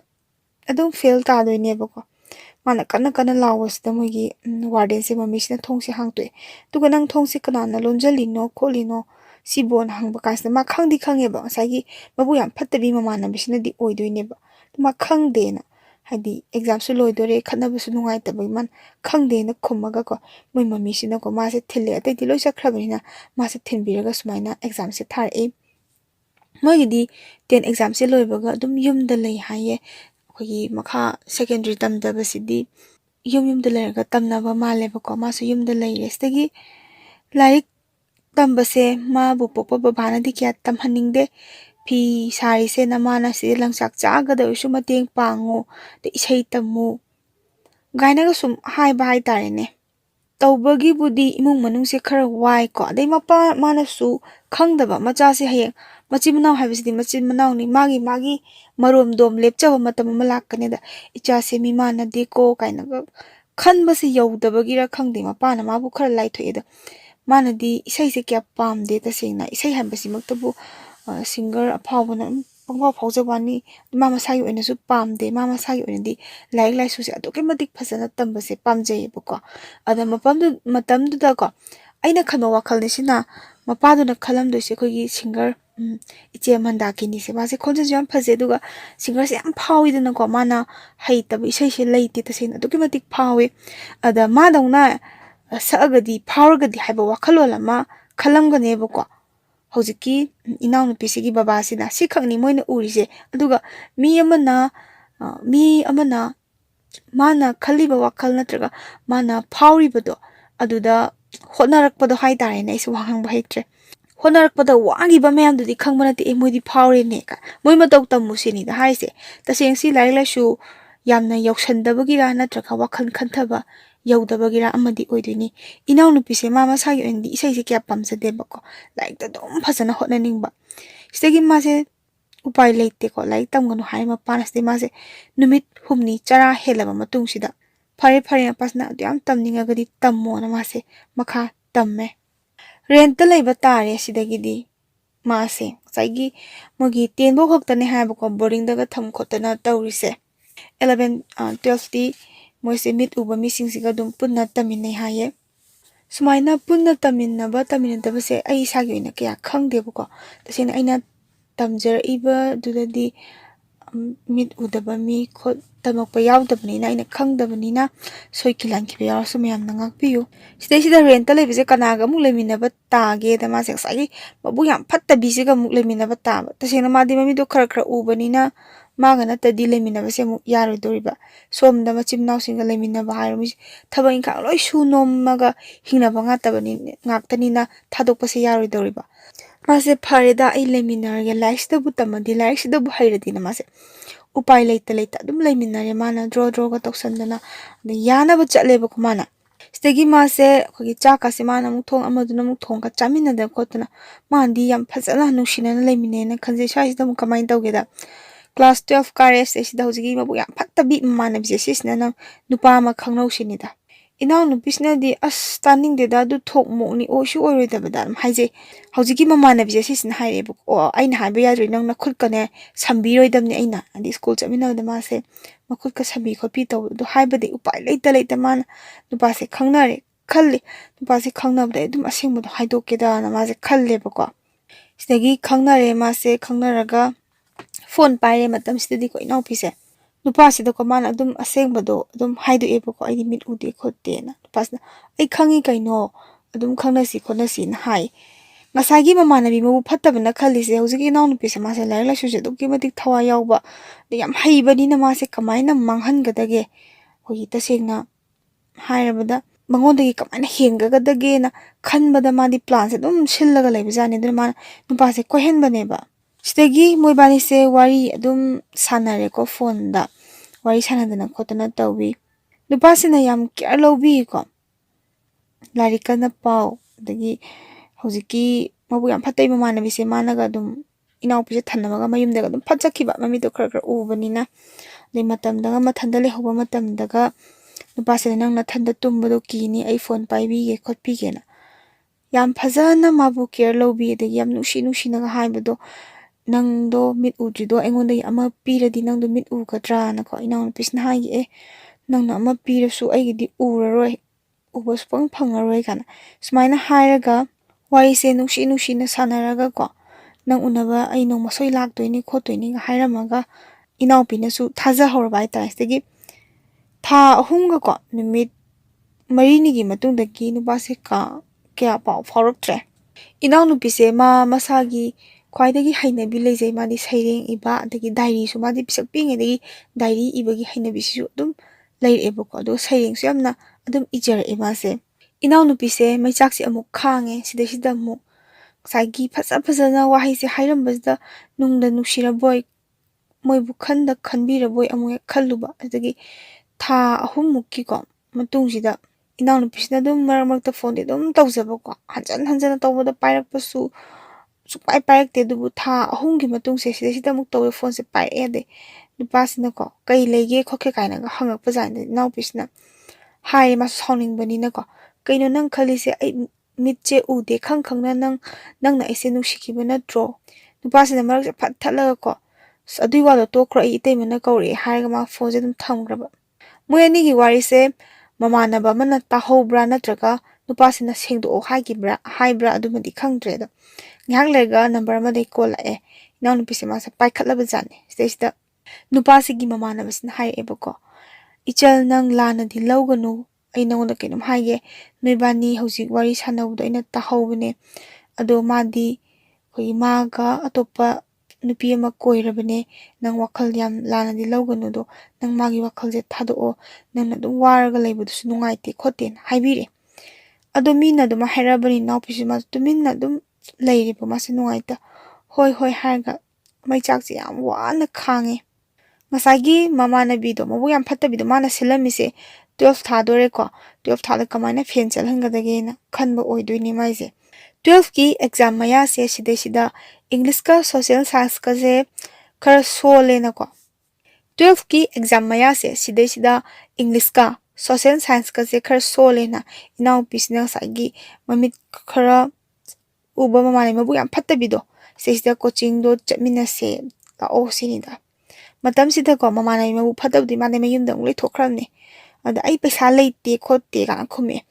ꯏꯅꯥꯎꯄꯤꯁꯤꯅꯀꯣ ꯑꯁ ꯑꯗꯣ ꯅꯪ ꯂꯥꯛꯑꯣ ꯄꯩꯁꯥꯗꯣ ꯑꯩ ꯄꯨꯊꯣꯛꯑꯒꯦ ꯏꯕꯥꯅꯤ ꯑꯩꯈꯣꯏ ꯇꯝꯃꯤꯟꯅꯁꯦ ꯅꯪꯁꯨ ꯑꯗꯨꯝ ꯃꯥꯁꯨ ꯍꯩꯍꯧꯕ ꯑꯗꯩ ꯃꯥꯁꯨ ꯈꯪꯍꯧꯕꯀꯣ ꯃꯣꯏꯕꯥꯅꯤ ꯍꯩꯃꯤꯟꯅꯅꯕ ꯄꯩꯁꯥꯗꯣ ꯃꯥ ꯄꯨꯊꯣꯛꯑꯒꯦꯅ ꯍꯥꯏꯔꯦ ꯂꯩꯕꯗꯤ ꯅꯠꯇꯦꯀꯣ ꯃꯌꯨꯝꯁꯦ ꯑꯗꯨꯕꯨ ꯃꯥꯅ ꯂꯥꯏꯔꯤꯛ ꯇꯝꯅꯤꯡꯕꯒꯤ ꯆꯥꯡꯁꯦ ꯑꯗꯨꯛꯀꯤ ꯃꯇꯤꯛ ꯇꯝꯅꯤꯡꯕꯗꯨꯗꯣ ꯍꯥꯏꯕꯗꯒꯤ ꯂꯥꯛꯄꯗꯒꯤ ꯀꯣꯆꯤꯡꯁꯦ ꯆꯠꯃꯤꯟꯅꯔꯀꯥꯟꯁꯤꯗ ꯀꯃꯥꯏꯅ ꯇꯧꯒꯦꯗ ꯅꯨꯃꯤꯠ 20ꯃꯨꯛ ꯁꯨꯔꯛꯄ ꯁ꯭ꯋꯥꯏꯁꯤꯗꯀꯣ ꯃꯣꯏꯒꯤ ꯀꯣꯆꯤꯡ ꯇꯧꯔꯤꯕ ꯑꯣꯖꯥꯁꯤꯅ ꯍꯥꯏꯔꯛꯑꯦꯀꯣ ꯅꯣꯏꯒꯤ ꯀꯩꯅꯣꯗꯣ ꯁꯕꯖꯦꯛ ꯑꯃꯗ 3,000 ꯂꯧꯋꯦ ꯍꯥꯏ ꯅꯣꯏꯒꯤ ꯀꯣꯆꯤꯡ ꯐꯤꯗꯣ ꯈꯔꯗꯤ ꯄꯤꯅꯔꯛꯑꯣ ꯈꯣꯠꯂꯣ ꯅꯨꯃꯤꯠ 20 ꯁꯨꯕꯁꯤꯗ ꯍꯥꯏꯕ ꯑꯗ ꯍꯥꯏꯕ ꯀꯥꯟꯁꯤꯗꯀꯣ ꯃꯥꯅ ꯃꯃꯥꯗꯗꯤ ꯄꯥꯎ ꯍꯥꯏꯈ꯭ꯔꯒ ꯅꯨꯃꯤꯠ 22ꯅꯤ ꯁꯨꯕ ꯅꯨꯃꯤꯠꯁꯤꯗ ꯄꯩꯁꯥꯁꯦ ꯇꯪꯈꯥꯏ ꯑꯃ ꯄꯤꯊꯣꯛꯑꯦ ꯃꯥꯁꯦ ꯃꯣꯏꯒꯤ ꯀꯣꯆꯤꯡꯒꯤ ꯑꯣꯖꯥꯁꯦ ꯃꯕꯨꯛ ꯌꯥꯝ ꯐꯩ ꯍꯥꯏ ꯃꯃꯤꯠ ꯎꯕꯁꯨ ꯎꯗꯕꯁꯨ ꯆꯞ ꯃꯥꯟꯅꯕ ꯃꯤꯠꯌꯦꯡꯗꯒ ꯌꯦꯡꯕꯗꯣ ꯑꯗꯩ ꯃꯉꯣꯟꯗꯒ ꯍꯥꯏꯕꯤ ꯍꯥꯏꯌꯦꯕꯀꯣ ꯅꯪ ꯀꯟꯅ ꯍꯣꯠꯅꯧꯀꯣ ꯀꯟꯅ ꯍꯣꯠꯅꯔꯗꯤ ꯅꯪ ꯃꯤ ꯑꯣꯏꯅꯤ ꯈꯣꯠꯅꯤ ꯀꯥꯏꯅ ꯍꯥꯏ ꯁꯤꯗꯩꯁꯤꯗ ꯑꯩꯈꯣꯏꯒꯤ ꯄꯩꯁꯥꯁꯦ ꯑꯣꯖꯥꯁꯤꯅ ꯄꯤꯔꯝꯕ ꯅꯨꯃꯤꯠꯁꯤꯒꯤ ꯅꯨꯡꯗꯥꯡ ꯋꯥꯏꯔꯝꯗꯀꯣ ꯑꯩꯈꯣꯏꯒꯤ ꯉꯁꯥꯏ ꯃꯕꯨꯛ ꯐꯠꯇꯕꯤ ꯃꯃꯥꯟꯅꯕꯤꯁꯦ ꯃꯥꯁꯦ ꯑꯩ ꯍꯌꯦꯡ ꯂꯥꯛꯇꯣꯏꯅꯤ ꯍꯥꯏꯔꯝꯃꯒ ꯃꯥꯁꯦ ꯆꯠꯈ꯭ꯔꯦꯕꯀꯣ ꯆꯠꯈꯤꯕꯗꯒꯤ ꯅꯨꯃꯤꯠ 5ꯅꯤꯃꯨꯛꯁꯦ ꯂꯥꯛꯇ꯭ꯔꯦ ꯄꯥꯈꯠꯂꯦ ꯁꯣꯝ ꯅꯥꯀꯟꯗꯗꯤ ꯃꯥꯗꯤ ꯑꯩꯈꯣꯏꯒꯤ ꯉꯁꯥꯏꯒꯤ ꯇꯥꯛꯏꯕꯁꯤꯡꯗꯣ ꯀꯣꯆꯤꯡ ꯃꯐꯝꯗ ꯇꯥꯛꯏꯕꯁꯤꯡꯗꯣ ꯃꯥꯒꯤꯗꯃꯛꯇ ꯍꯪꯒꯠꯂ ꯇꯥꯛꯑꯣꯗꯤ ꯌꯥꯕ ꯅꯠꯇꯦ ꯅꯣꯡꯃ ꯅꯤꯅꯤꯗꯤ ꯀꯗꯥꯏꯅꯣ ꯍꯥꯏꯕꯩ ꯋꯥꯅꯤ ꯅꯨꯃꯤꯠ 5ꯅꯤ ꯌꯧꯔꯒꯗꯤ ꯃꯥꯁꯦ ꯌꯥꯝ ꯋꯥꯏꯗꯅ ꯃꯊꯟꯇ ꯆꯠꯄꯁꯨ ꯃꯥꯁꯦ ꯂꯝꯕꯤꯁꯨ ꯈꯪꯗꯕ ꯃꯣꯏꯒꯤꯗꯤ ꯍ꯭ꯋꯥꯏꯠ ꯀꯦꯟ ꯄꯥꯏꯔꯒ ꯁꯤꯖꯤꯟꯅꯩ ꯍꯥꯏꯅ ꯑꯗꯨ ꯂꯝꯕꯤꯗꯣ ꯃꯥꯁꯦ ꯈꯪꯗꯦ ꯈꯔ ꯃꯈꯩ ꯈꯪꯉꯁꯨ ꯂꯝꯕꯤꯗ ꯀꯤꯖꯕꯗꯣ ꯅꯨꯄꯥ ꯅꯍꯥꯟ ꯂꯛꯅꯕꯁꯨ ꯌꯥꯎꯋꯦꯕ ꯖꯨꯒꯣꯠ ꯋꯥꯏꯔꯣꯡ ꯆꯥꯗꯅ ꯅꯤꯁꯥ ꯄꯁꯥ ꯆꯥꯁꯟꯕꯒꯨꯝꯕ ꯑꯣꯏꯔꯝꯒꯗꯕ ꯃꯥꯜꯂꯤ ꯌꯥꯝ ꯁꯥꯊꯤꯅ ꯂꯛꯅꯕ ꯃꯥꯁꯦ ꯀꯤꯖꯕ ꯃꯥꯅ ꯃꯃꯥꯟꯅꯕꯤꯁꯤꯗ ꯂꯥꯛꯑꯣ ꯀꯣꯆꯤꯡꯗꯣ ꯌꯥꯝ ꯍꯧꯖꯪꯈ꯭ꯔꯦ ꯈꯣꯠꯈ꯭ꯔꯦꯅ ꯍꯥꯏꯕ ꯀꯥꯟꯁꯤꯗ ꯍꯣꯏꯗꯤ ꯍꯥꯏꯔꯒ ꯂꯥꯛꯇ꯭ꯔꯕ ꯁꯤꯗꯒꯤ ꯅꯨꯄꯤꯁꯦ ꯀꯣ ꯂꯥꯛꯈꯤꯗ꯭ꯔꯦ ꯑꯗꯩ ꯏꯅꯥꯎꯄꯤꯁꯦ ꯃꯥꯁꯦ ꯎꯄꯥꯏ ꯂꯩꯇꯗꯅ ꯍꯧꯖꯤꯛꯀꯤ ꯃꯥꯒ ꯃꯕꯨꯛ ꯐꯠꯇꯕ ꯃꯃꯥꯟꯅꯕꯤꯁꯦ ꯁꯤꯒ ꯅꯨꯄꯥ ꯑꯃ ꯀꯣꯏꯅꯩ ꯍꯥꯏ ꯅꯨꯄꯥꯁꯤꯗ ꯃꯥꯅ ꯍꯥꯏꯖꯔꯦꯕꯀꯣ ꯏꯀꯥꯏ ꯋꯥꯡꯕ ꯂꯥꯟꯗꯅꯀꯣ ꯃꯃꯤꯡꯁꯦ ꯄꯜꯂꯛꯑꯔꯣꯏꯒꯦ ꯑꯩꯗꯣ ꯈꯨꯠ ꯑꯝꯇ ꯁꯝꯕꯤꯌꯣ ꯀꯣꯆꯤꯡ ꯃꯐꯝ ꯐꯥꯎꯕ ꯑꯩ ꯍ꯭ꯋꯥꯏꯠ ꯀꯦꯟ ꯇꯧꯔꯒ ꯏꯊꯟꯇ ꯆꯠꯄꯁꯦ ꯐꯔꯛ ꯌꯥꯝ ꯇꯧꯕꯅꯤ ꯈꯣꯠꯄꯅꯤ ꯍꯥꯏꯕ ꯀꯥꯟꯁꯤꯗ ꯅꯨꯄꯥꯁꯤꯅ ꯑꯃꯨꯛ ꯀꯃꯥꯏꯅ ꯈꯨꯝꯃꯛꯀꯦꯗ ꯑꯁ ꯑꯩ ꯅꯪꯒ ꯆꯠꯃꯤꯟꯅꯕꯗꯣ ꯏꯀꯥꯏꯖꯩꯗ ꯏꯃꯥꯟꯅꯕ ꯃꯌꯥꯝꯅ ꯅꯪꯒ ꯆꯠꯃꯤꯟꯅꯔꯒ ꯅꯃꯤꯠꯁꯨ ꯎꯗꯕ ꯅꯪꯗꯣ ꯑꯁ ꯀꯣꯏꯅꯩꯌꯦ ꯀꯥꯟꯅ ꯍꯥꯏꯔꯛꯑꯗꯤ ꯑꯩ ꯇꯜꯂꯤꯁꯤꯅꯤ ꯏꯅꯥꯎꯅꯨꯄꯤꯁꯦ ꯃꯥꯁꯦ ꯄꯨꯟꯁꯤꯒꯤ ꯑꯁꯥꯁꯦ ꯄꯨꯔꯥ ꯀꯥꯏꯔꯦ ꯀꯞꯁꯨ ꯀꯞꯄꯦꯕ ꯃꯥꯁꯦ ꯑꯗꯩ ꯀꯣꯆꯤꯡ ꯃꯐꯝꯗꯩ ꯑꯃꯨꯛ ꯄꯥꯎ ꯂꯥꯛꯑꯦ ꯁꯤꯗ ꯑꯣꯖꯥꯁꯤꯅ ꯀꯣꯆꯤꯡ ꯂꯥꯛꯑꯣ ꯀꯩꯗꯧꯔꯒꯦ ꯅꯪ ꯂꯥꯛꯇ꯭ꯔꯤꯗꯣꯅ ꯃꯣꯏꯒꯤ ꯖꯨꯅꯤꯌꯔ ꯑꯃꯗ ꯄꯥꯎ ꯆꯦꯜꯂꯛꯄꯖꯥꯠꯅꯤꯗ ꯖꯨꯅꯤꯌꯔꯁꯤꯗ ꯑꯃꯨꯛ ꯐꯣꯟ ꯇꯧꯔꯒ ꯍꯥꯏꯔꯛꯑꯦ ꯑꯣꯖꯥꯅ ꯅꯪꯗꯣ ꯂꯥꯛꯑꯣ ꯍꯥꯏ ꯈꯣꯠꯂꯦꯅ ꯑꯗꯩ ꯃꯥꯅ ꯑꯗꯨꯝ ꯈꯨꯝꯃꯦ ꯑꯣꯖꯥꯗꯅ ꯑꯝꯇ ꯍꯥꯏꯕꯤꯌꯨ ꯑꯣꯖꯥꯗꯣ ꯑꯩ ꯐꯔꯛ ꯇꯥꯔꯦꯅ ꯍꯥꯏꯕꯖꯥꯠꯅꯤꯗ ꯑꯩ ꯐꯔꯛ ꯇꯥꯈ꯭ꯔꯦꯅ ꯃꯥꯁꯦ ꯌꯥꯝ ꯀꯞꯄꯦꯕꯀꯣ ꯁꯤꯗꯒꯤ ꯃꯤ ꯀꯣꯆꯤꯡꯗꯤ ꯑꯗꯨꯝ ꯂꯣꯏꯁꯟꯈ꯭ꯔꯦ ꯌꯥꯝ ꯋꯥꯅ ꯑꯩꯈꯣꯏꯒꯤ ꯃꯥꯁꯦ ꯍ꯭ꯋꯥꯏꯠ ꯀꯦꯟ ꯇꯧꯔꯒ ꯁ꯭ꯀꯨꯜ ꯐꯥꯎ ꯑꯗꯨꯝ ꯆꯠꯄ ꯃꯇꯝꯁꯤꯗ ꯃꯥꯒꯤ ꯃꯃꯥꯟꯅꯕꯤ ꯑꯃ ꯊꯦꯡꯅꯩꯀꯣ ꯍꯧꯖꯤꯛꯀꯤ ꯏꯅꯥꯎꯅꯨꯄꯤꯁꯤꯒꯤ ꯃꯃꯥꯟꯅꯕꯤꯁꯦ ꯑꯗꯨꯛꯀꯤ ꯃꯇꯤꯛ ꯌꯥꯝ ꯐꯩꯌꯦ ꯃꯥꯗꯤ ꯑꯩꯈꯣꯏꯒꯤ ꯃꯤꯠꯁꯨ ꯎꯏꯌꯦ ꯃꯥꯗꯤ ꯄꯨꯔꯥ ꯅꯣꯔꯃꯦꯜꯅꯦꯕꯀꯣ ꯑꯗꯩ ꯃꯤꯠ ꯀꯩꯀꯥ ꯑꯗꯨꯝ ꯎꯗꯕ ꯈꯣꯠꯇꯕꯗꯣ ꯇꯧꯗꯦ ꯃꯥꯗꯤ ꯃꯕꯨꯛꯁꯦ ꯍꯦꯛꯇ ꯈꯨꯐ ꯑꯃꯗ ꯐꯕ ꯃꯥꯅ ꯍꯦꯛ ꯍꯧꯖꯤꯛꯀꯤ ꯏꯅꯥꯎꯅꯨꯄꯤꯁꯦ ꯃꯥꯁꯦ ꯂꯧꯕ ꯂꯥꯛꯄꯤꯕ ꯍꯟꯃꯤꯟꯅꯕꯁꯨ ꯃꯣꯏꯕꯥꯅꯤ ꯍꯟꯃꯤꯟꯅꯕ ꯃꯣꯏꯁꯤꯅ ꯀꯃꯥꯏꯅ ꯇꯧꯕꯅꯣ ꯍꯥꯏꯕ ꯀꯥꯟꯁꯤꯗ ꯍꯧꯖꯤꯛꯀꯤ ꯀꯩꯅꯣꯁꯦ ꯃꯃꯥꯟꯅꯕꯤ ꯑꯐꯕꯁꯦꯀꯣ ꯏꯅꯥꯎꯅꯨꯄꯤꯒ ꯊꯦꯡꯅꯔꯤꯕ ꯃꯥꯁꯦ ꯋꯥꯡꯉꯨꯗꯒꯤꯅꯦ ꯑꯗꯨꯒ ꯑꯩꯈꯣꯏꯒꯤ ꯃꯆꯦ ꯍꯣꯏꯗ ꯂꯩꯕ ꯃꯆꯦꯁꯤꯅ ꯁꯒꯣꯜꯕꯟꯗ ꯃꯌꯨꯝ ꯄꯥꯟꯕꯖꯥꯠꯅꯤꯗꯀꯣ ꯑꯗ ꯃꯆꯦ ꯍꯣꯏꯗ ꯃꯄꯥꯒ ꯃꯥꯒꯁꯦ ꯂꯩꯔꯒ ꯃꯥꯁꯦ ꯂꯥꯏꯔꯤꯛ ꯂꯥꯏꯁꯨ ꯇꯝꯕꯖꯥꯠꯅꯤꯗ ꯌꯥꯝ ꯂꯨꯅ ꯇꯤꯟꯅꯖꯔꯦ ꯃꯥꯒꯤ ꯃꯇꯦꯡꯒ ꯄꯥꯡꯕꯤꯕꯗꯨꯗ ꯃꯥꯁꯦ ꯅꯨꯡꯉꯥꯏꯖꯩ ꯑꯗꯨꯝ ꯃꯊꯪ ꯃꯣꯏꯗ ꯈꯟꯈꯤꯕꯁꯨ ꯌꯥꯎꯋꯦ ꯑꯁ ꯀꯣꯆꯤꯡ ꯆꯠꯂꯤꯉꯩ ꯃꯇꯝꯗ ꯅꯪ ꯊꯦꯡꯅꯔꯝꯃꯗꯤꯀꯣ ꯀꯥꯏꯅ ꯈꯜꯂꯦ ꯍꯧꯖꯤꯛꯀꯤ ꯃꯃꯥꯟꯅꯕꯤ ꯃꯕꯨꯛ ꯌꯥꯝ ꯐꯕꯁꯦ ꯁꯤꯁꯤꯅ ꯍꯥꯏꯕ ꯅꯪꯗꯣ ꯑꯩꯈꯣꯏ ꯆꯦ ꯍꯣꯏꯗ ꯑꯩꯈꯣꯏ ꯄꯨꯟꯅ ꯂꯩꯃꯤꯟꯅꯔꯁꯦ ꯅꯪ ꯁꯤꯗ ꯅꯊꯟꯇ ꯂꯩꯕꯗꯣ ꯅꯨꯡꯉꯥꯏꯇꯦꯅ ꯏꯅꯥꯎꯅꯨꯄꯤꯁꯤꯅ ꯃꯇꯝꯗꯩ ꯈꯨꯝꯈꯤꯕ ꯑꯁ ꯇꯜꯂꯤꯗ ꯅꯪ ꯂꯧꯕꯗꯣ ꯈꯔꯗꯤ ꯂꯥꯛꯄꯤꯌꯣꯅ ꯍꯥꯏꯀꯣ ꯁꯤꯗꯒꯤ ꯍꯧꯖꯤꯛꯀꯤ ꯃꯕꯨꯛ ꯌꯥꯝ ꯐꯕꯤ ꯃꯃꯥꯟꯅꯕꯤꯁꯦ ꯁꯤꯅ ꯌꯥꯝꯃꯟꯗꯗꯅ ꯂꯩꯔꯦ ꯃꯆꯦ ꯍꯣꯏꯗꯀꯣ ꯌꯥꯝ ꯂꯨꯅ ꯇꯧꯕꯤ ꯃꯥꯁꯦ ꯏꯃꯨꯡꯒꯤ ꯃꯤꯑꯣꯏꯁꯤꯡꯅ ꯉꯁꯥꯏꯒꯤ ꯃꯃꯥꯟꯅꯕꯤꯁꯤꯒꯤ ꯃꯄꯥ ꯀꯣ ꯑꯗꯒꯤ ꯃꯆꯦꯁꯤꯡ ꯑꯗꯩ ꯃꯆꯦꯒꯤ ꯃꯀꯨꯕꯣꯛ ꯃꯅꯦꯝꯄꯣꯛꯅꯅꯦ ꯌꯥꯝ ꯂꯨꯅ ꯇꯧꯋꯦ ꯊꯕꯛꯁꯦ ꯑꯃꯠꯇ ꯌꯥꯎꯍꯟꯗꯦ ꯀꯣꯟ ꯐꯦꯡꯕꯁꯦ ꯆꯥꯝꯕ ꯐꯥꯎꯗꯤ ꯍꯩꯅꯤ ꯍꯥꯏꯕꯁꯦ ꯌꯥꯎꯍꯟꯕꯖꯥꯠ ꯅꯠꯇꯦ ꯁꯨꯞꯅꯇꯒꯤ ꯆꯥꯕꯒ ꯂꯥꯏꯔꯤꯛ ꯄꯥꯕꯒ ꯇꯨꯝꯕꯒ ꯈꯛ ꯑꯣꯏꯖꯩꯌꯦꯕ ꯃꯥꯁꯦ ꯃꯣꯖꯥꯒꯁꯦ ꯁꯦꯒꯥꯏꯔꯦ ꯀꯥꯏꯅꯒ ꯍꯧꯖꯤꯛꯀꯤ ꯃꯆꯦꯁꯤꯒꯤ ꯃꯀꯨꯕꯣꯛꯁꯦ ꯃꯃꯥꯟꯅꯕꯤꯒꯤ ꯃꯆꯦꯒꯤ ꯃꯀꯨꯕꯣꯛꯁꯤꯅ ꯃꯣꯖꯥꯒꯁꯦ ꯂꯩꯔꯛꯑꯦ ꯅꯪꯒꯤ ꯃꯣꯖꯥ ꯁꯦꯒꯥꯏ ꯍꯥꯏꯕꯗꯣ ꯁꯤꯁꯦ ꯇꯣꯡꯉꯨꯀꯣ ꯈꯣꯠꯂꯨꯀꯣ ꯀꯥꯏꯅꯒ ꯑꯗꯩ ꯃꯣꯏꯅ ꯂꯨꯅ ꯇꯧꯃꯟꯗꯅ ꯊꯕꯛꯁꯨ ꯑꯝꯇ ꯇꯧꯍꯟꯗꯕꯁꯦ ꯃꯥꯁꯦ ꯏꯀꯥꯏꯗꯅ ꯑꯩꯁꯦ ꯆꯠꯂꯒꯦꯗ ꯈꯣꯠꯂꯒꯦꯗ ꯑꯩ ꯁꯤꯗ ꯂꯩꯕꯗꯣ ꯅꯨꯡꯉꯥꯏꯕ ꯅꯨꯡꯉꯥꯏꯇꯕꯩ ꯅꯠꯇꯅ ꯑꯩ ꯔꯦꯟꯇ ꯑꯃꯨꯛ ꯍꯜꯂꯒꯦꯗ ꯍꯥꯏꯕꯁꯦ ꯌꯥꯗꯦꯕꯀꯣ ꯃꯀꯨꯕꯣꯛꯁꯤꯅ ꯅꯪꯅ ꯁ꯭ꯀꯨꯜ ꯇꯥꯟꯅ ꯅꯊꯟꯇꯒ ꯆꯠꯄ ꯈꯣꯠꯄ ꯇꯧꯕꯗꯣ ꯃꯤꯠꯁꯨ ꯎꯗꯕꯅꯤna ꯏꯄꯥ ꯌꯦꯡꯕ ꯉꯝꯗꯦ ꯁꯤꯗ ꯑꯗꯨꯝ ꯂꯩꯌꯨ ꯈꯣꯠꯂꯣꯅ ꯍꯥꯏꯔꯦ ꯑꯗꯨꯕꯨ ꯃꯤꯑꯣꯏꯕꯅꯤ ꯃꯥꯁꯨ ꯏꯀꯥꯏꯖꯕꯗꯣꯀꯣ ꯃꯤ ꯃꯌꯨꯝꯗ ꯑꯗꯨꯝ ꯂꯩꯕꯗꯣ ꯃꯤꯅ ꯑꯗꯨ ꯑꯗꯥ ꯍꯥꯏꯕꯒꯤꯁꯨ ꯅꯠꯇꯅ ꯃꯥꯅ ꯅꯣꯡꯃꯗꯤ ꯌꯥꯝꯃꯟꯗꯗꯅꯀꯣ ꯏꯀꯥꯏꯃꯟꯗꯅ ꯃꯥꯅ ꯃꯥꯒꯤ ꯃꯃꯥꯟꯅꯕꯤꯁꯤꯒ ꯍꯥꯏꯔꯝꯃꯒ ꯃꯥꯁꯦ ꯂꯩꯍꯧꯔꯦ ꯅꯝꯗꯅ ꯃꯃꯥꯟꯅꯕꯤꯁꯤꯅ ꯅꯨꯡꯉꯥꯏꯇ ꯆꯠꯈ꯭ꯔꯦ ꯅꯪ ꯅꯕꯨꯛ ꯌꯥꯝ ꯐꯠꯇꯦ ꯈꯣꯠꯇꯦꯅ ꯍꯥꯏꯔꯒ ꯃꯥꯁꯨ ꯑꯗꯨꯝ ꯂꯩꯍꯧꯔꯦ ꯑꯗꯩ ꯀꯩꯁꯨ ꯌꯥꯝ ꯈꯟꯖꯟꯗꯕꯗꯣ ꯃꯥꯅꯁꯨ ꯑꯗꯨꯝ ꯂꯧꯕ ꯂꯥꯛꯄꯤꯗꯣꯏꯁꯤꯕꯣ ꯈꯣꯠꯄꯤꯗꯣꯏꯁꯤꯕꯣ ꯀꯥꯏꯅ ꯈꯟꯖꯕꯗꯣꯀꯣ ꯅꯨꯃꯤꯠꯁꯦ ꯃꯥꯅ ꯑꯦꯟꯁꯥꯡꯁꯦ ꯄꯥꯟ ꯏꯔꯣꯟꯒꯦꯅ ꯑꯩꯈꯣꯏꯒꯤ ꯄꯥꯟꯁꯦ ꯐꯨꯠꯂꯦ ꯑꯗꯨꯒ ꯆꯥꯛꯁꯤꯁꯨ ꯊꯣꯡꯉꯦꯕꯀꯣ ꯅꯨꯃꯤꯠꯁꯦ ꯅꯨꯡꯗꯥꯡꯋꯥꯏꯔꯝꯒꯤ ꯄꯨꯡ 4 ꯇꯥꯔꯦ ꯍꯥꯏ ꯑꯗꯩ ꯉꯁꯥꯏ ꯃꯃꯥꯟꯅꯕꯤꯁꯦ ꯃꯥꯁꯦ ꯑꯃꯨꯛ ꯀꯟꯅ ꯆꯦꯜꯂꯛꯑꯕꯖꯥꯠꯅꯤ ꯑꯗꯨꯒ ꯍꯥꯏ ꯃꯉꯣꯟꯗ ꯑꯁ ꯂꯥꯛꯑꯣ ꯆꯠꯁꯤ ꯂꯥꯛꯑꯣ ꯑꯩꯈꯣꯏ ꯕꯥꯅꯁꯨꯅꯦ ꯑꯩꯉꯣꯟꯗ ꯆꯩꯕꯅ ꯌꯥꯗ꯭ꯔꯦ ꯏꯆꯦꯅꯁꯨ ꯑꯗꯒꯤ ꯃꯣꯏꯒꯤ ꯑꯩꯈꯣꯏ ꯆꯦꯒꯤ ꯃꯀꯨꯕꯣꯛ ꯃꯅꯦꯝꯄꯣꯛꯅꯁꯨ ꯂꯧꯔꯨꯁꯨ ꯂꯥꯛꯏꯅꯤ ꯂꯥꯛꯑꯣ ꯍꯥꯏ ꯃꯥꯅ ꯑꯁ ꯑꯩ ꯐꯔꯛ ꯇꯥꯔꯅꯤ ꯆꯥꯛꯁꯨ ꯊꯣꯡꯖꯜꯂꯨꯔꯦ ꯀꯃꯥꯏꯅ ꯇꯧꯗꯣꯏꯅꯣ ꯍꯥꯏ ꯀꯥꯟꯁꯤꯗ ꯆꯥꯛꯇꯣ ꯍꯩꯗꯣꯛꯀꯦꯔꯥ ꯑꯗꯒꯤ ꯊꯝꯒꯦꯔꯥ ꯀꯩꯅꯣ ꯇꯧꯔꯣ ꯍꯥꯏꯔꯒ ꯆꯥꯛꯁꯦ ꯍꯩꯗꯣꯛꯑꯒ moise lae ko laaga leire school gi function ama kay ma tawbudo ko magi da mukta mamana bi support yam tawwe nang kay yawningi isai sakkera de nang dum support yam tawbibido thawna yam happy mangonda nang kemte ikairunu nangi da mukta ai leire siddi kan awareness program ga se yahondana kotana yam tawwe ba mase mamana bi gi mating dagi mase mana yawning ko ni baze adum khara yawa ngamjare eba ko class 10 logi badagi moise mit uba jinga adum punna taminar e haye yam nungsiba wari amasu lai wari sina kamaina no hai kansida sagi inaw pise madi sayeng su dum khara khara ijai haidana koste teachers day no misidi dugi matik mayam gi nungaiba langba matamni dana sise mase isai ama sakke na ko hogi stage ta thokpagi timing se yosalakpa se nupa macha singsinaga moinaga lakna boy kariem na boy lauksanba stage tagi ontharakani ko tarakani ko kaina kariem ka thaina bi se taiba nungaite dei mamana bi ateina su mase puthokpa se talli kholi ka dum haibi bado moju tanbagi ni khangde haitabagi ni khangde ko hainingda mato ulle stage da hojiki mamana bi se mana ai nangi di ai leishidi na mana puthokpiduna khotana tawi exam su mamana bi se dum support tawi mongonda support tawi bani na tasing na mana sagi khotna jagiba mayam pajariba mayam duma se subject ani letter chatkiba aduga mana pahauda ba lai ngasai coaching jasi habida mamana bi amana mabuk yam phattabi duna yagi dabado ade ma se coaching chalhauda bade khanghauda bado aduna di dum mark to nembani na fail oire fail oibani na ma se kampala e ngasai ko mana exam thaba sida nungai taba hairgadi ko magi na mamana bi exam tamina bana te do mogi meet udaba ko mogi exam kuta sidi mogi lower class hai tare ne mogi makha da leba class e sigi mi singse sisi ama ne edana moina ne aga moi mana sida phamalledna phamallaga koi question ke ka se moina para ani paraga answer do adu haiduini ba hoji inaw pisna haidena mana hairibado misaktuna muk idoine ba mogi sumaina thayeba matamduda thanbase kakching nupi amana thabigi haye inaw nupi gi se segi mase mana ngasa ahibari thajagre haitabade mase mu kampala kitna kampala pade mu exam se thabina ba mu koi thire thibade nupa ama koi mo mana adai dagi anakpa ma thengnare lamsu nakpani na sidi exam da sathok sasin do chapmina doini na khalaga mase haraure ba ko harawdo kamain tawge de nupa sina karim ta hairamdraba wahai khuding dum spelling se hangakpa adai question se pa ba thoktre guma ko ma haije inaw nu pise mase sauninge ne ko sauninga mi myamna kogi exam se kamai tha doino khoto na kanna honari kas ne ko kamai tawge da hojiki mabu exam thabina bani ibanu pa sisna big se makum se hangto aga ko big manam je wangwang nami big se manam je chingkala dom namba mase magi haina bi hoidron traga ni saina seasonary ra khangde pura khange naw pi simadi pura oyeroida na yaroi sidi dum la on ha mase thokle e thawai je togi matik nungai tre mase duga mathang olakpa chahida mase amuk exam se thare ba ko exam se kamaina thage da pugi lai sia wana pai dai mai mabunga tawdana mabungdaga